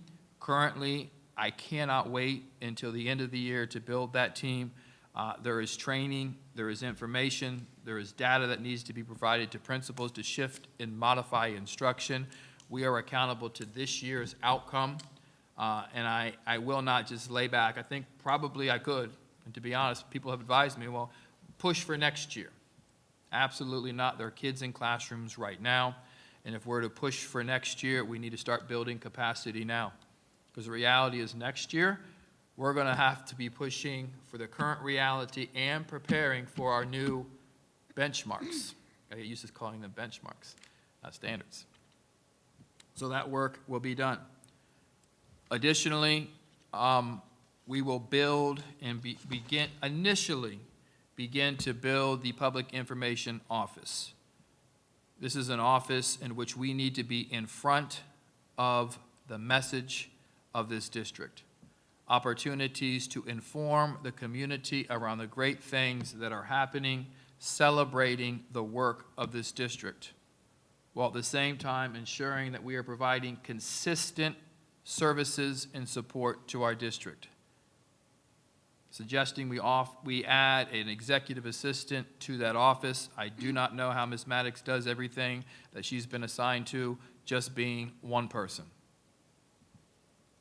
And the evidence or caliber of her work was on display last night, but at the same time, I see multiple opportunities to get in front of the great things and message the work that's being done, and under its current design, it's just unrealistic. So we will add that position, that executive assistant, while also serve as the individual who will be the keeper of our public records, looking for the highest level administrative assistant position in order to mine, work with district staff to get the information in a timely manner, so we can provide it as it is being requested, while at the same time building the systems and structures to reduce the amount of time that is spent around this particular area. That is the item as it is presented. Understanding this is not a common practice in Indian River. And I don't want it to be a common practice. I don't think it will be a common practice. I think it drastically accelerates where we are as an organization, and it drastically accelerates the re-envisioning process in terms of putting us in a situation where we will find success in terms of our design. The expectation that I have of the leaders in this organization, whether it be a bureau chief or whether it be a school principal or a department chair, is high. And in order for me to uphold that expectation, we need to be designed in a way to ensure that we can be successful. High expectation requires high levels of support. This is the first step of ensuring that we are designed in a way to provide that support. With that, Madam, that is the item. I'll be happy to answer any questions you may have. I'll start with Mrs. Justice and I'll go. You have drastically underestimated the amount of time that you're going to take to I present. just looked. I'm sorry. That is fine, it was excellent. There were a couple times when I wanted to clap, but I withheld that. A question on the deputy superintendent position on line, I think it's 10. You have zero-based budgeting, and when you interviewed, you talked about value-based budgeting. And that was something that really resonated with me. So I just want to circle back to that, and I wanted to ask if that wording was intentional in the new job description that you had created for deputy superintendent, or if that was something that needed to be addressed in any way? Through the chair, zero-based budgeting is ensuring that we're balancing and using the dollars that are available to us. Values-based budgeting is ensuring not only that we're using the funds correctly, that they are aligned to our district strategic plan. As items come to you, once the district strategic plan, very similar to how it is now, as they come to you, they will be aligned to our district strategic plan. So as an example, when you look at entitlements, the overlap of entitlements versus the general fund, some of the information is happening in silos. It's not happening in alignment. Instructional technology is being housed in one location, where instructional support and guidance is being housed in a different location. We're buying instructional resources that curriculum and instruction are not aware of. Those are opportunities to say, you know what, we need to ensure that we are aligned and that we're purchasing resources based on the best interest. Zero-based budgeting is an expectation. It is ensuring that we're using the allocations that we have available to us, all of them, and not leaving money on the table. Great, thank you. The last comment I'd share is I just want to say I'm really impressed with your bravery in bringing this forward.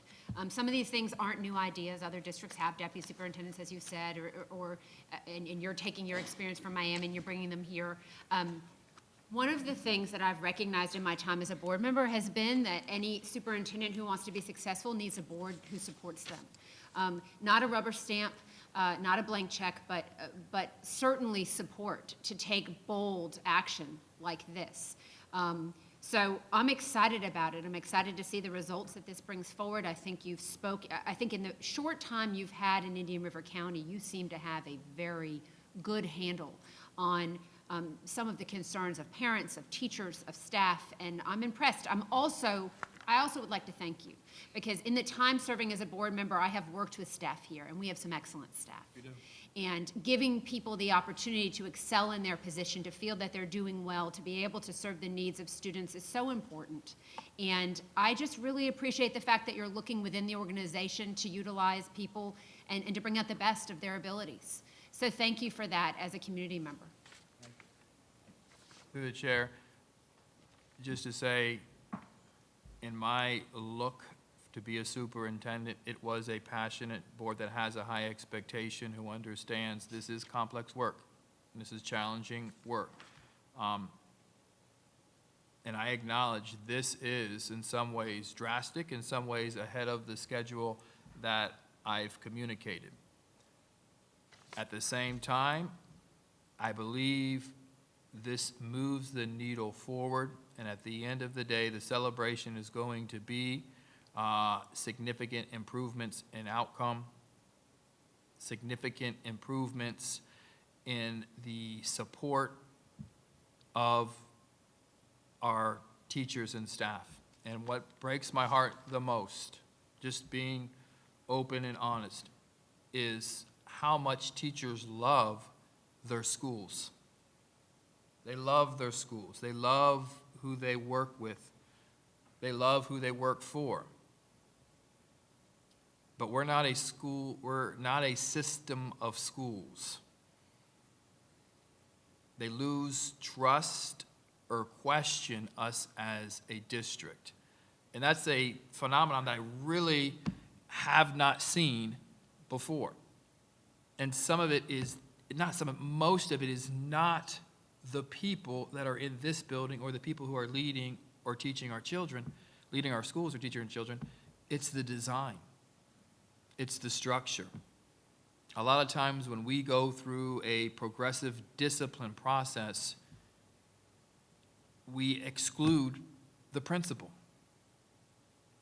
And that's just the wrong way of investing in a principal or empowering the principal to be the ultimate authority in the building. So there are a number of organizational shifts just outside of teaching and learning that need to take place. And I can tell you this, just to build on what you're saying, the quality of people in this community, how I have been received, how my wife has been received, we could not be any happier with where we have landed and how we have been received. So I acknowledge the expectation that each of you have and continue to be encouraged each and every single day that we will be able to live up to that expectation. Thank you. Vice Chair and Chair. Did you have, Yes. and then Mrs. Berenberg and Dr. Stone? Once again, Dr. Moore, thank you for bringing this forward to us.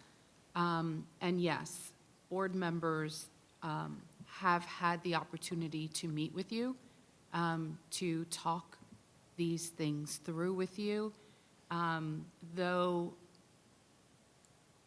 for public information, it may appear to be a surprise for some. this is not a surprise to us. We should be the first that of whom you have these conversations with, and I believe we were individually when we meet with you. So I want to thank you for that, for preparing in advance.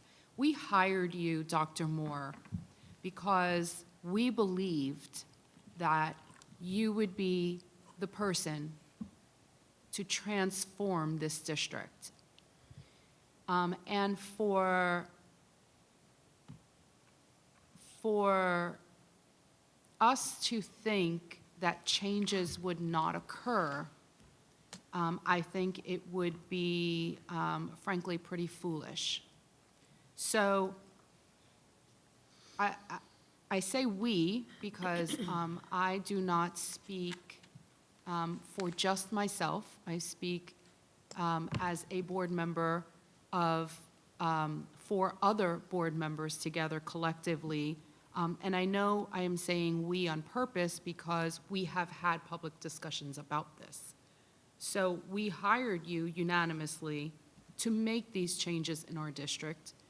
So we, I think to some extent, may have been expecting them. I knew that I was expecting change. Some of the things that you are doing, some of the, actually all of the changes that you're looking forward and you're looking for support on, really does change a lot of the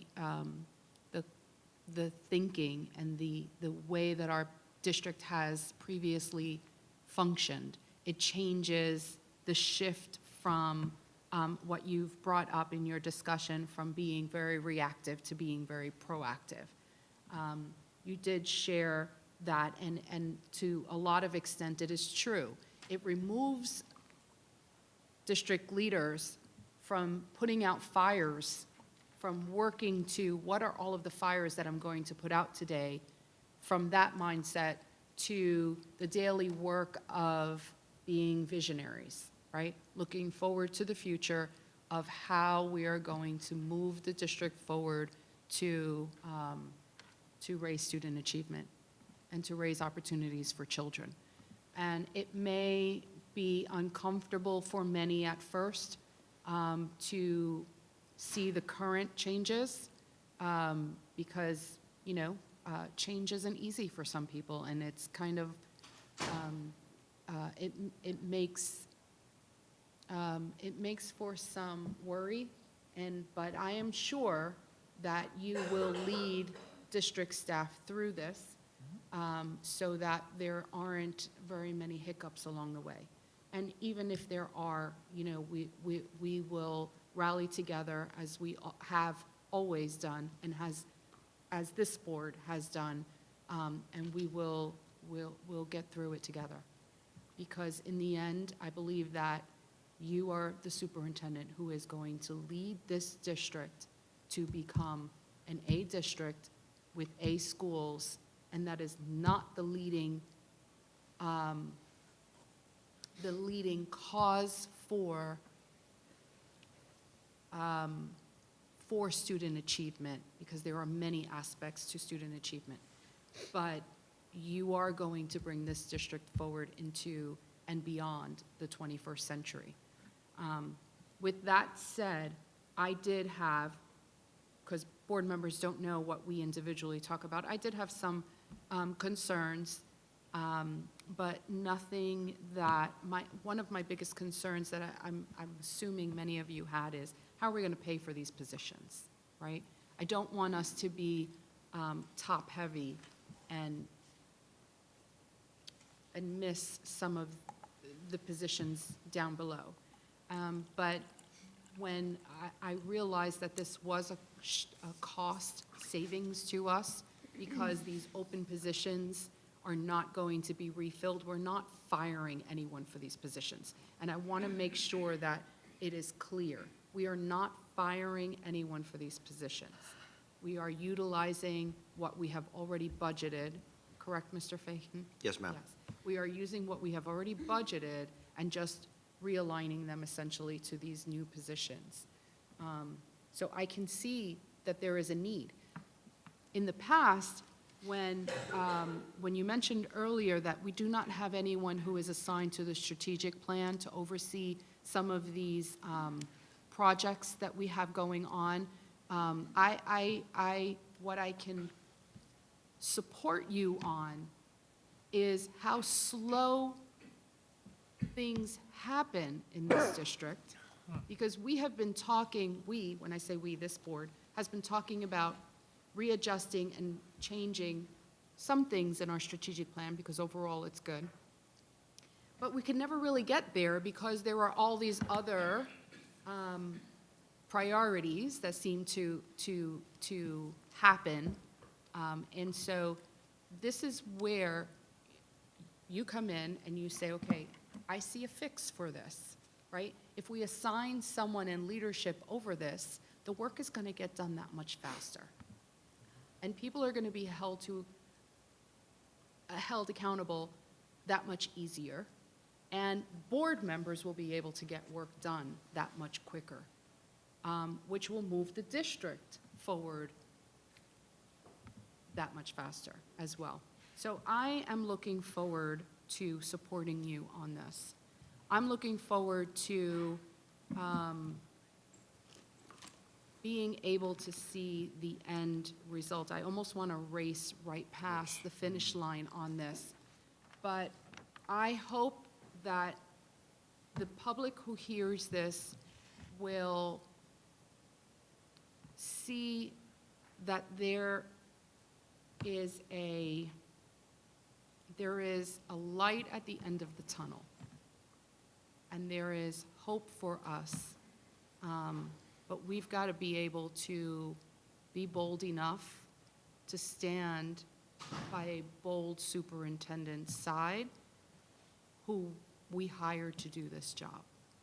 You cannot do it alone from your seat. You need the team behind you.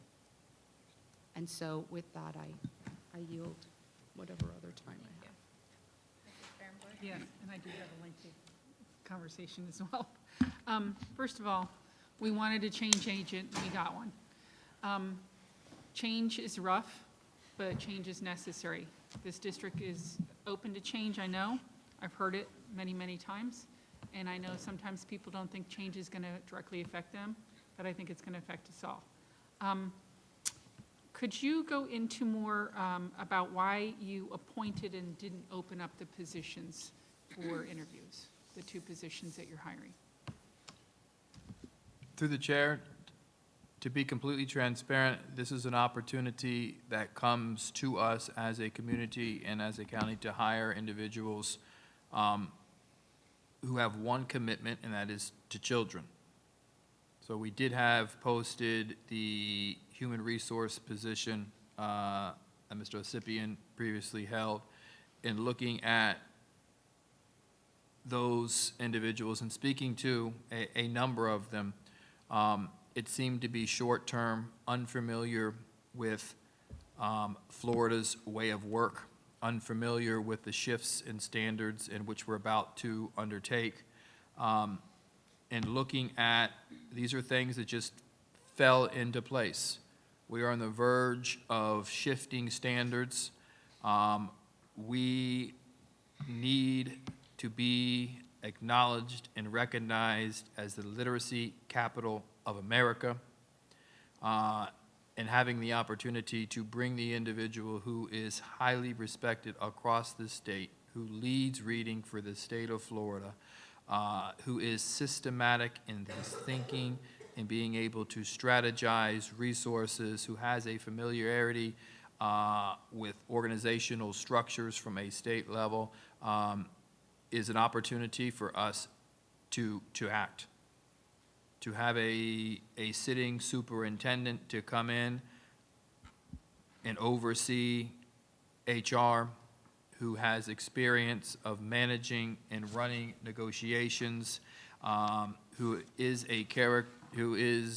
a man of character, who could sit face to face and say, you know what, we didn't do that right. We need to shift and modify our practice to be right by the individuals in the organization. It is a skill set from both of those individuals that we need to take advantage of. So having the opportunity, and this is me really going out from a state and national relationships, looking for individuals to come in and have a significant contribution to this community. And these aren't short-term positions. These are individuals who are willing to make a commitment to this community and a commitment to this district, whereas number of the individuals just under the, what was advertised seemed to be a in and out scenario, or let me advance myself. And there's nothing wrong with advancing yourself, but in speaking to these individuals, it is a commitment that they're willing to make in order to build us as a strong organization and a strong district. Okay, thank you. You are correct, you mentioned this, that in our surveys that we looked at last year from our employees, our parents, and our students, they voted their schools much higher than they voted the district. You are correct in that. And I think to address that problem, you really need to focus in on what the problem is, and I think that's where you're intending. The position of deputy superintendent to directly supervise principals in schools, I think, is important. As a former principal, I'm going to tell you they do need immediate support. You need a person you can call and say, help me with this problem. I think this is going to allow us to go to a team approach in problem solving versus principals acting in silos and schools acting in silos, which I think I've heard that concern in the past here. It allows for organization and fairness across the schools, and it's going to address HR concerns in implementing a more consistent approach for hiring and retention, which I know has been continuously an issue, not just for me personally in the past here, but I've heard over and over again, as recently as last week, problems about that. So I'm looking forward to that being hopefully solved better. The curriculum and instruction, working on that, I think to be able to get the person that is at not just a district level, but a state level is impressive. That's why I was really excited when you told me. Now, the person, deputy superintendent, I'm not sure if we can say names. It's on my recommendation tonight. Want to make sure. Okay, so Scott Bass was one of those applicants that we had for the position you hold. And when I read his application, I was thoroughly impressed by him. The only thing I felt like he didn't have that I couldn't make him a finalist was that he didn't have a big enough district that he had been working in compared to what our need was. So I'm excited to see that he is willing to come here.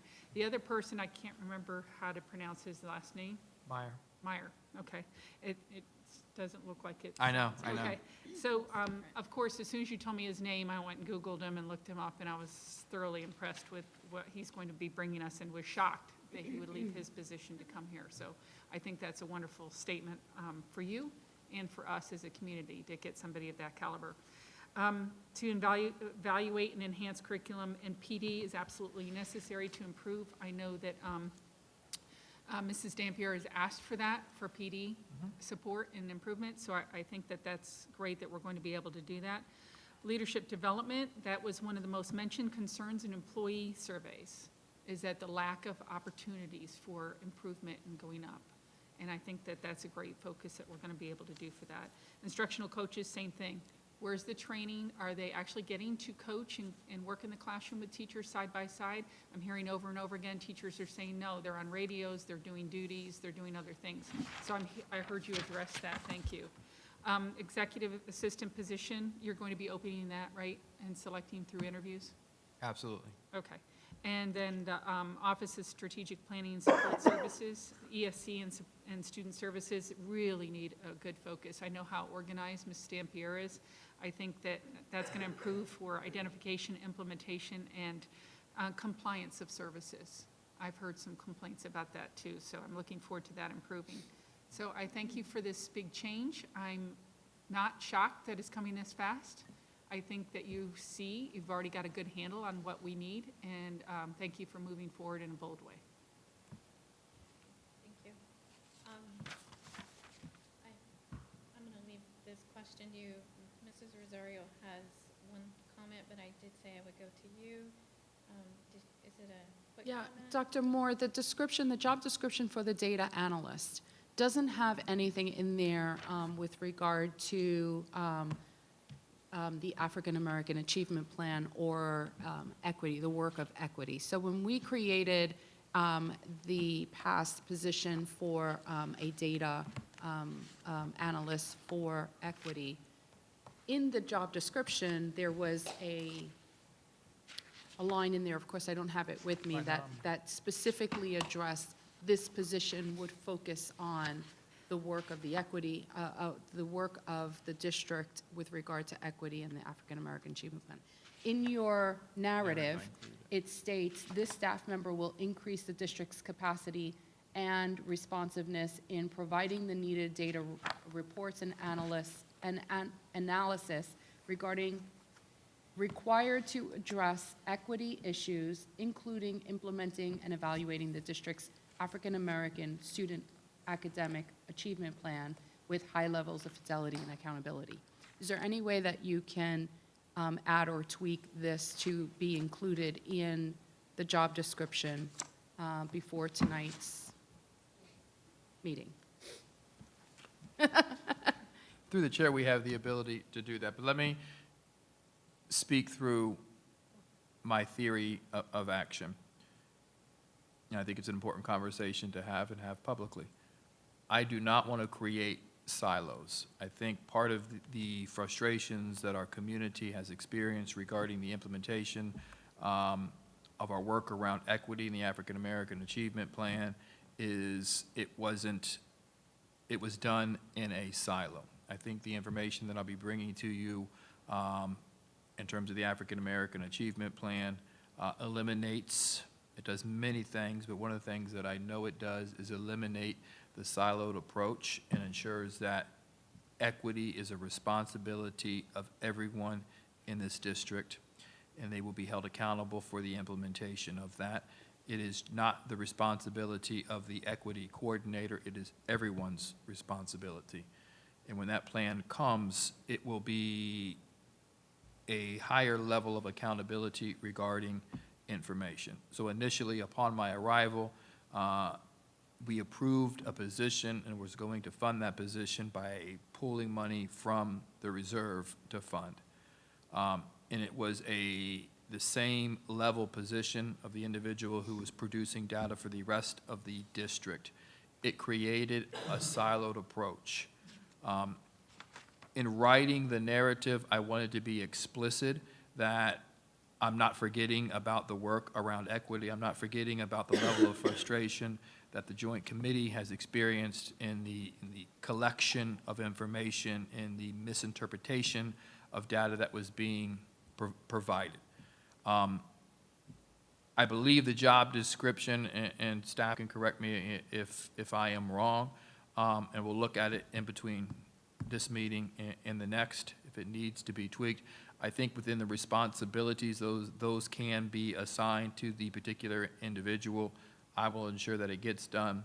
Other duties is assigned by the supervisor. That would be one of those responsibilities. I think our job descriptions as a whole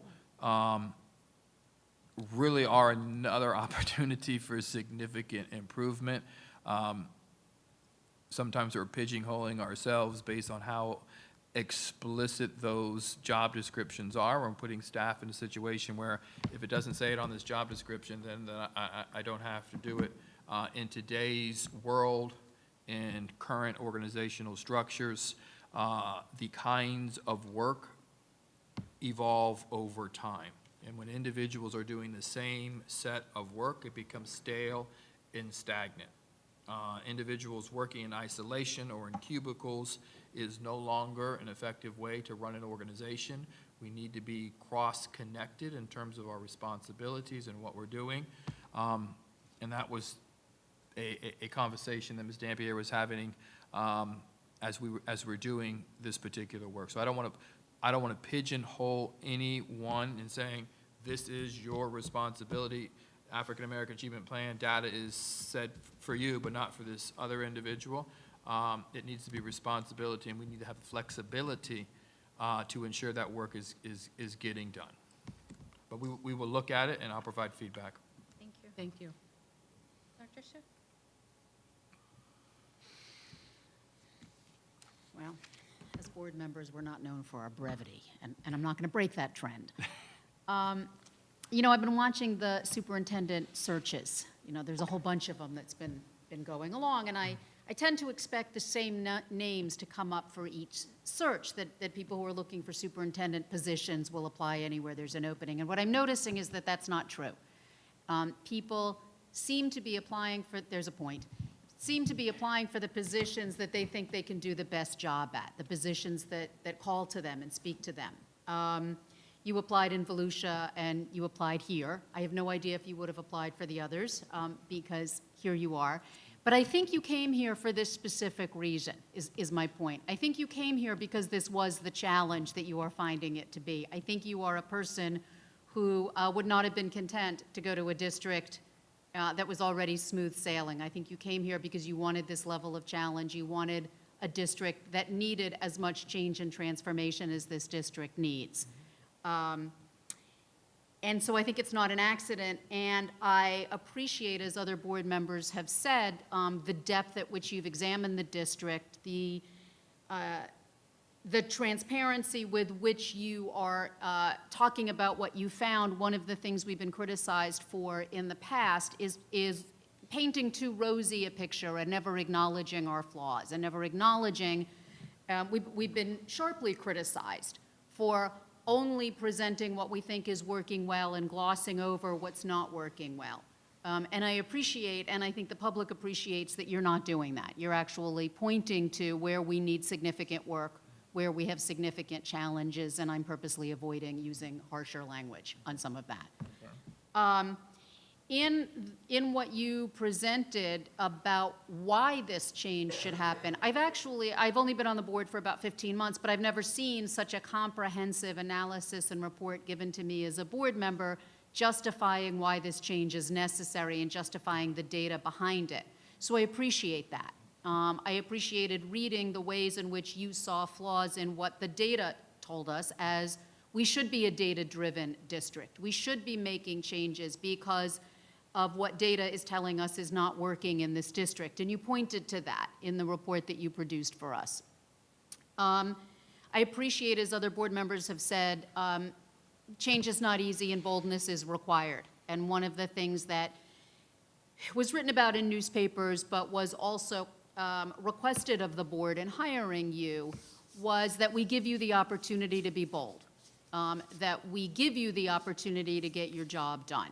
And so this is an opportunity for that. I appreciate your explanation of why these changes and why these people. I appreciate wanting to move quickly. I appreciate that you can't get your job done unless you have the right people in place in the right positions, and you need to do that sooner rather than later. So I acknowledge and I completely appreciate that. We were all in individual meetings made aware of this. We were made aware of the vision that was coming together for you, the positions you wanted to shift around, and some people that you had in mind for those positions. What I, as a board member, didn't anticipate was the rapidity with which that would happen, which you've spoken about. I didn't, when you said, here's what I want to do, and here are some people who I think would be good in those positions, I didn't anticipate that 7 days later they'd be on my agenda. So I would request that in the future, and I understand that right now, as you build that scaffold, basically, for you to be able to do your job as successfully and as boldly as possible, that we don't get to sit around. You know, that's a luxury. And I agree that we don't have that luxury. That said, as a board member, and again, we've talked about this, and our job is to learn how to come together in ways and strategies that work. So just my request moving forward is that, to the degree possible, we get to leave lead time so that we are working as smoothly oiled a machine as possible. That said, all that by way of lead-in, the people that you identified for these positions, I'm wondering if you could speak a bit to why these people, why now? There are some things, I don't know them. I've, of course, done some research. Mr. Bass applied for the position, so we have lots of information on him. He is moving from success as a superintendent in a district of 1,200 to a district over 10 times that size. And so some of the accomplishments in a very small district are less than the size of our smaller high school. Can you speak a bit to how you think his particular skills will translate and enhance this district of this size? That's that's one, and I'm going to give that's a 1A, and I'm going to ask a 1B. And on Mr. Meyer, is it? Mr. Meyer, you mentioned how well-respected he is and how other superintendents have commended you on your ability to get him, and I think Mr. Bass, I wasn't quite sure about that. Can you talk a little bit about why you think their accomplishments translate so well to this scale and this district, and how you think their skills, in particular, given that this was not advertised and is not going out, why them, why now? Through the chair, I'll start with 1A. I am from a very large district where politics is cutthroat. It moves at 125 miles a second. That is significantly different, but not any slower in pace than small-town politics. This is an opportunity for me to pull upon someone who has a deeper understanding of small-town politics. This is an opportunity for me to pull upon someone. I am teaching and learning. I am systems and structures. My success for the last 7 years has been in the House of Academics and Teaching and Learning. There are significant opportunities, although it be small, to bring in someone who's experienced everything. And managing a small district of 3 schools over 7 years as the individual who sat in the seat, and had to make the difficult decisions regarding personnel, the release of employees, the non-renewal of employees, the shifts in terms of the support that's being provided. So having those conversations with that individual as evaluating the struggles that we have here within that same arena, and then coming to know the character and the grit that Mr. Bass has to make difficult decisions and have high level of accountability and ownership for those decisions. Bringing in someone who really has done the work for a significant amount of time, that has a skill set that we are in need of. I think it is a perfect fit for where we are right now in this moment to grow us as an organization. On the flip side, B, I've had a number of interactions and relationship with a number of individuals in the state regarding their understanding of teaching and learning, their understanding of systems and structures. And I think I'm good. But Mr. Meyer is equally as good. And I need to equally, if not a little bit better. So you put them right there. But one of the things that I need to hold myself accountable is not to come here and serve as an assistant superintendent, but to come here and serve as a superintendent. And in my constant conversations, as I seek support and guidance from my mentor or mentors regarding how I'm doing this work, that is, even in the brief time that I've sat in the seat, are opportunities for me to say, you know what, I can't be in my comfort zone and be in service of this community and in service of these board members the way that I should be.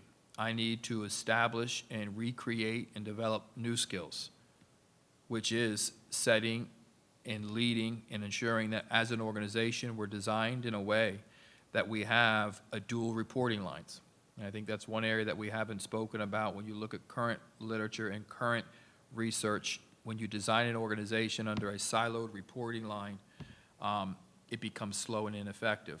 But when you increase the level of dialogue and conversation around points where decisions need to be made, in our case, decisions as close to classrooms as possible, you increase the level of thinking. I think this creates those dual reporting lines with a high expectation regarding implementation. So in looking at these two individuals who I did not know come attending the conference, I did not know Mr. Bass prior to attending the SBA conference. But through ongoing conversation over the course of a month and a half, I saw the opportunity to enhance this district by affording or making that offering. And looking at Mr. Meyer, known of his work for a very, very long time, through relationships and people who sit in very, very high positions. And it was a recommend that came to me. You need to speak to this young man. Absolutely. And really taken back by his opportunity or his desire to come in and be a part of what's going to happen here in this particular district. And to be very honest, I am humbled. I am excited that two highly respected individuals are wanting to come to be a part of this work. And it's not something that I take lightly. You hear me speak of my mentors all the time. So having the opportunity to invest in others who are going to have a positive impact in this community is a responsibility that I need to be doing as a superintendent and look forward to doing.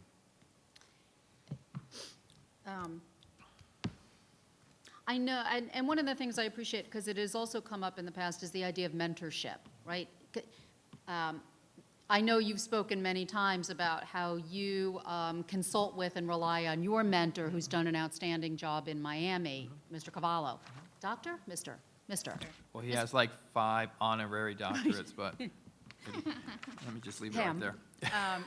But I know a lot of what you do is as any leader should, in consultation with someone who has been proven to do a good job and who is committed to mentorship. And I also appreciate hearing you say that not only do you want to be a recipient of mentorship, but you want to be a proponent, wrong word, but pass that forward, pay it forward to others. I was one of the people who brought up the notion of enhancing administration, and particularly of the 2 white men, and that it didn't go out to bid. And I bring that up here because while the more I listen to you, frankly, the more I do trust your judgment. And I appreciate, I have 150% confidence that you are operating in the best interests of this district. So I don't question that for a minute. I do feel it's important that we have these conversations publicly so that people get to hear why things happen the way that they do, that this didn't go out for bid. And it can have an appearance in a way that's unintentional. You probably heard, the difference between intent and impact. And here, the intent and the impact could occur differently. I know that you are sensitive to equity and diversity issues. We've talked about it a lot. We spoke about it a lot in your interview. And I appreciate you mentioning that in regard not only to these positions, but to our responsibility and the community's responsibility to hold you accountable for that moving forward, which we assuredly will do.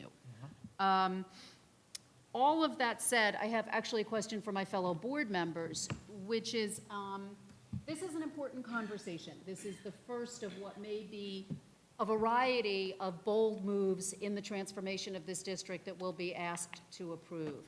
We're having the conversation here, a fairly intense conversation about it, but not everybody attends or listens to and can hear this meeting. And I think I would like for us to be able to have at least some of this conversation this evening. This is on the consent agenda, not on the action agenda. So there isn't really a structure for conversation other than once the consent agenda is passed. And I'd like us to take a minute here to discuss how we envision that going in a business meeting, which I think is more broadly watched and attended, so that if people do not come back and watch the hour and a half of this conversation, or whatever it's been, how we want to address that publicly this evening, which is the space in which most of the public believes that most of our work is done, whether or not that's consistent with what we don't know to be true about where our work gets done.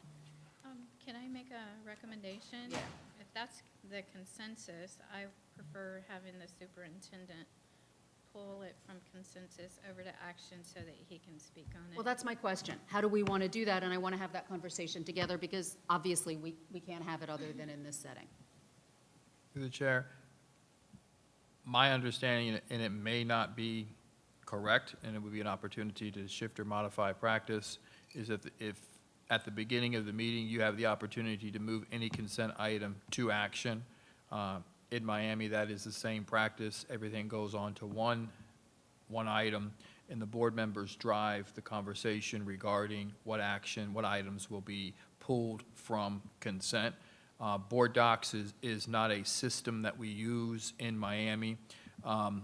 Actually, they're looking at it, or we're about to look at it. I have every bit of confidence and a sense of willingness to have this conversation anywhere. So whether it is a board member who pulls it tonight through the authority of the chair, or me moving it now, I have no problem pulling that item and allowing anyone to go through a abbreviated presentation that I will give again. I am receptive to listening, as I did before, and I'll say it again.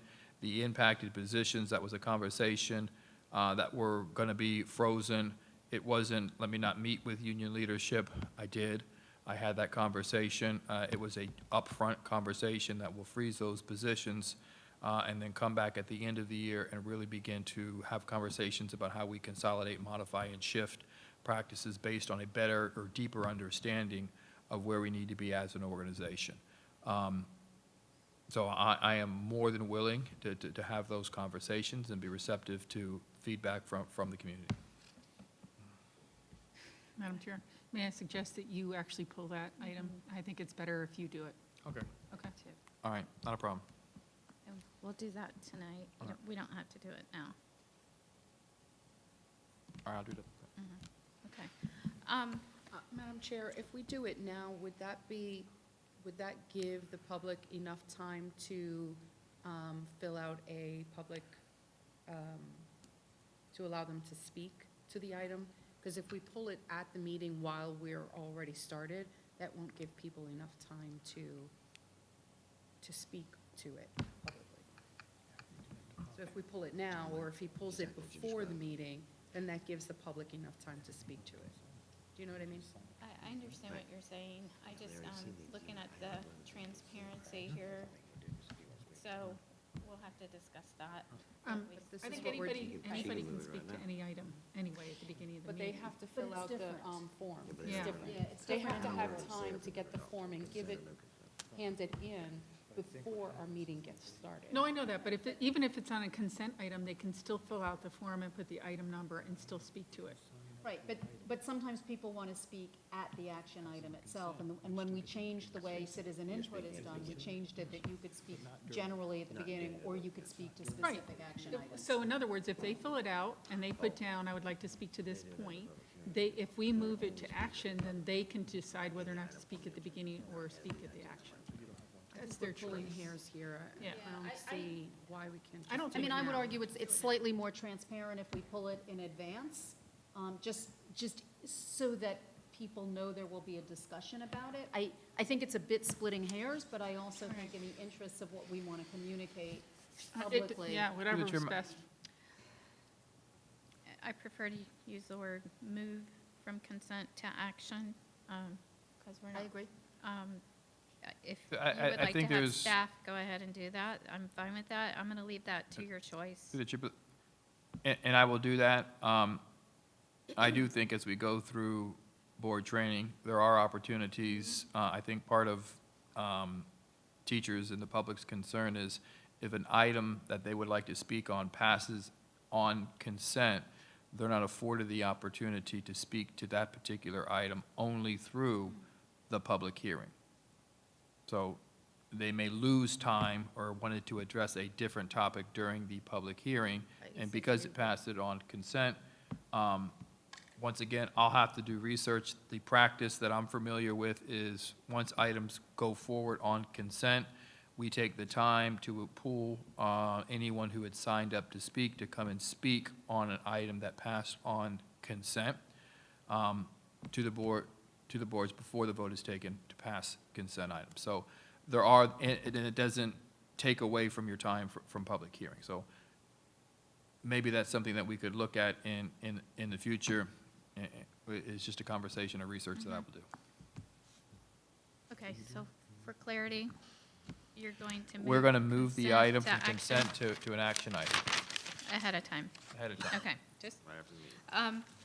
what I would like to say is, I appreciate this transformational change that we're going through. I see here that it is very student-driven, what's best by kids. That is a measuring stick, and it meets all that. I'm one that believes that if something's not working, why are we waiting? You've seen with your onboarding, you've recognized areas that needs to be changed, and you're taking that on. And I'm going to say thank you for doing that. I'm going to say thank you as a mother, because, sorry. As a parent who has a child that is struggling, but you're up against a system that's unwilling to change, and you're trying to do everything possible to help your child, you become part of that system because you want to see that change, and you still can't make that change. I went through that. I'm going to give an example. My son started 6th grade way behind in math, way behind. He's in 9th grade this year. For 3 years, I basically begged for intensive math coaches to come in or intensive math for him to be offered. And this past year, Dr. Moxley implemented that. But unfortunately, my son's now through middle school. He's in 9th grade when that implementation happened. So when I say thank you for recognizing that we need to act swiftly and we need to act boldly, because our students aren't just going to wait there until we make these changes. Right. And so I just appreciate you coming in, and I know the criticism is here because it's happening really fast, but these kids are moving ahead. If we're going to provide them that support now and help them move along, that is so valuable of just what you're doing here. So I just want to say thank you. And I'm sorry I get emotional, but I just, I know the frustration that parents have with how slow things move along. And I'm just overwhelmed with a sense of gratitude and thankfulness that we're finally on a path where we're starting to see some of these changes happen. So I just wanted to say thank you to that. Anybody else have anything? Amen. Go ahead. So, through the chair, as you will come to know if you haven't figured out already, I am in constant reflection in terms of how to shift and modify my practice.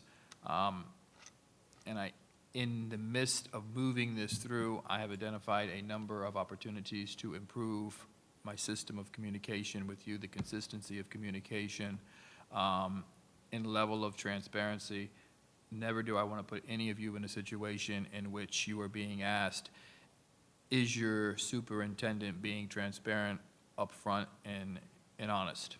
And there is a shift in behavior and practice from a very, very large system to a very, very small system, which I have learned from. one of the things I am most excited about is very similar to what Board Member Rosario said, kind of fast forwarding. I am unfamiliar, unhappy with, and frustrated with the constant reaction. Having to react to things that I didn't know about, misspellings and inappropriate dates and memos that come to me, or in some cases have left me. And I don't look at those things lightly. I look at them as there is an opportunity that should not happen. So it is getting on the forefront of this work. To folks who are listening, and I'll say it again tonight, my intent is to design this district in a way that ensures that we're able to address the needs of all children and all employees. I can say this, this design will continue to change. And I think one of the things that I have learned as a systems leader and a systems thinker is that one organizational design should not remain consistent, but continue to evolve as systems and as outcomes and as new initiatives come into practice. So we will, as an organization, continue to shift and modify how we are designed, because if we stay stagnant and stale, we will be funding initiatives or programs that are no longer relevant. Change needs to be a constant way of our work, and it's not change, it's improvement. It's growth, not change. These are some drastic changes, not in terms of anyone here, but increasing the level of support and services that we provide. So my commitment to you is, yes, get this information out as quickly as possible. I think those barriers in this particular situation will not arise again. As we go into what will be an organizational shift or modification, as I said during the interview process and now, there will be significant time and significant amount of conversations and more detailed and more comprehensive conversations as a result of these shifts that we're taking going into May. So I'm looking forward to really getting ahead of this work in which I am comfortable in being, to really be in the best interest of children. So this is a struggle. This brings in team of individuals, enhances the quality folks who are already here, and ensures that the systems of support provided across this district are the top-notch systems that we all can be proud of. Thank you. Great. All right, let's take this. I think that's it. That is it. So we will be back here at 6 p.m. So we're going to adjourn at 3:53. Should be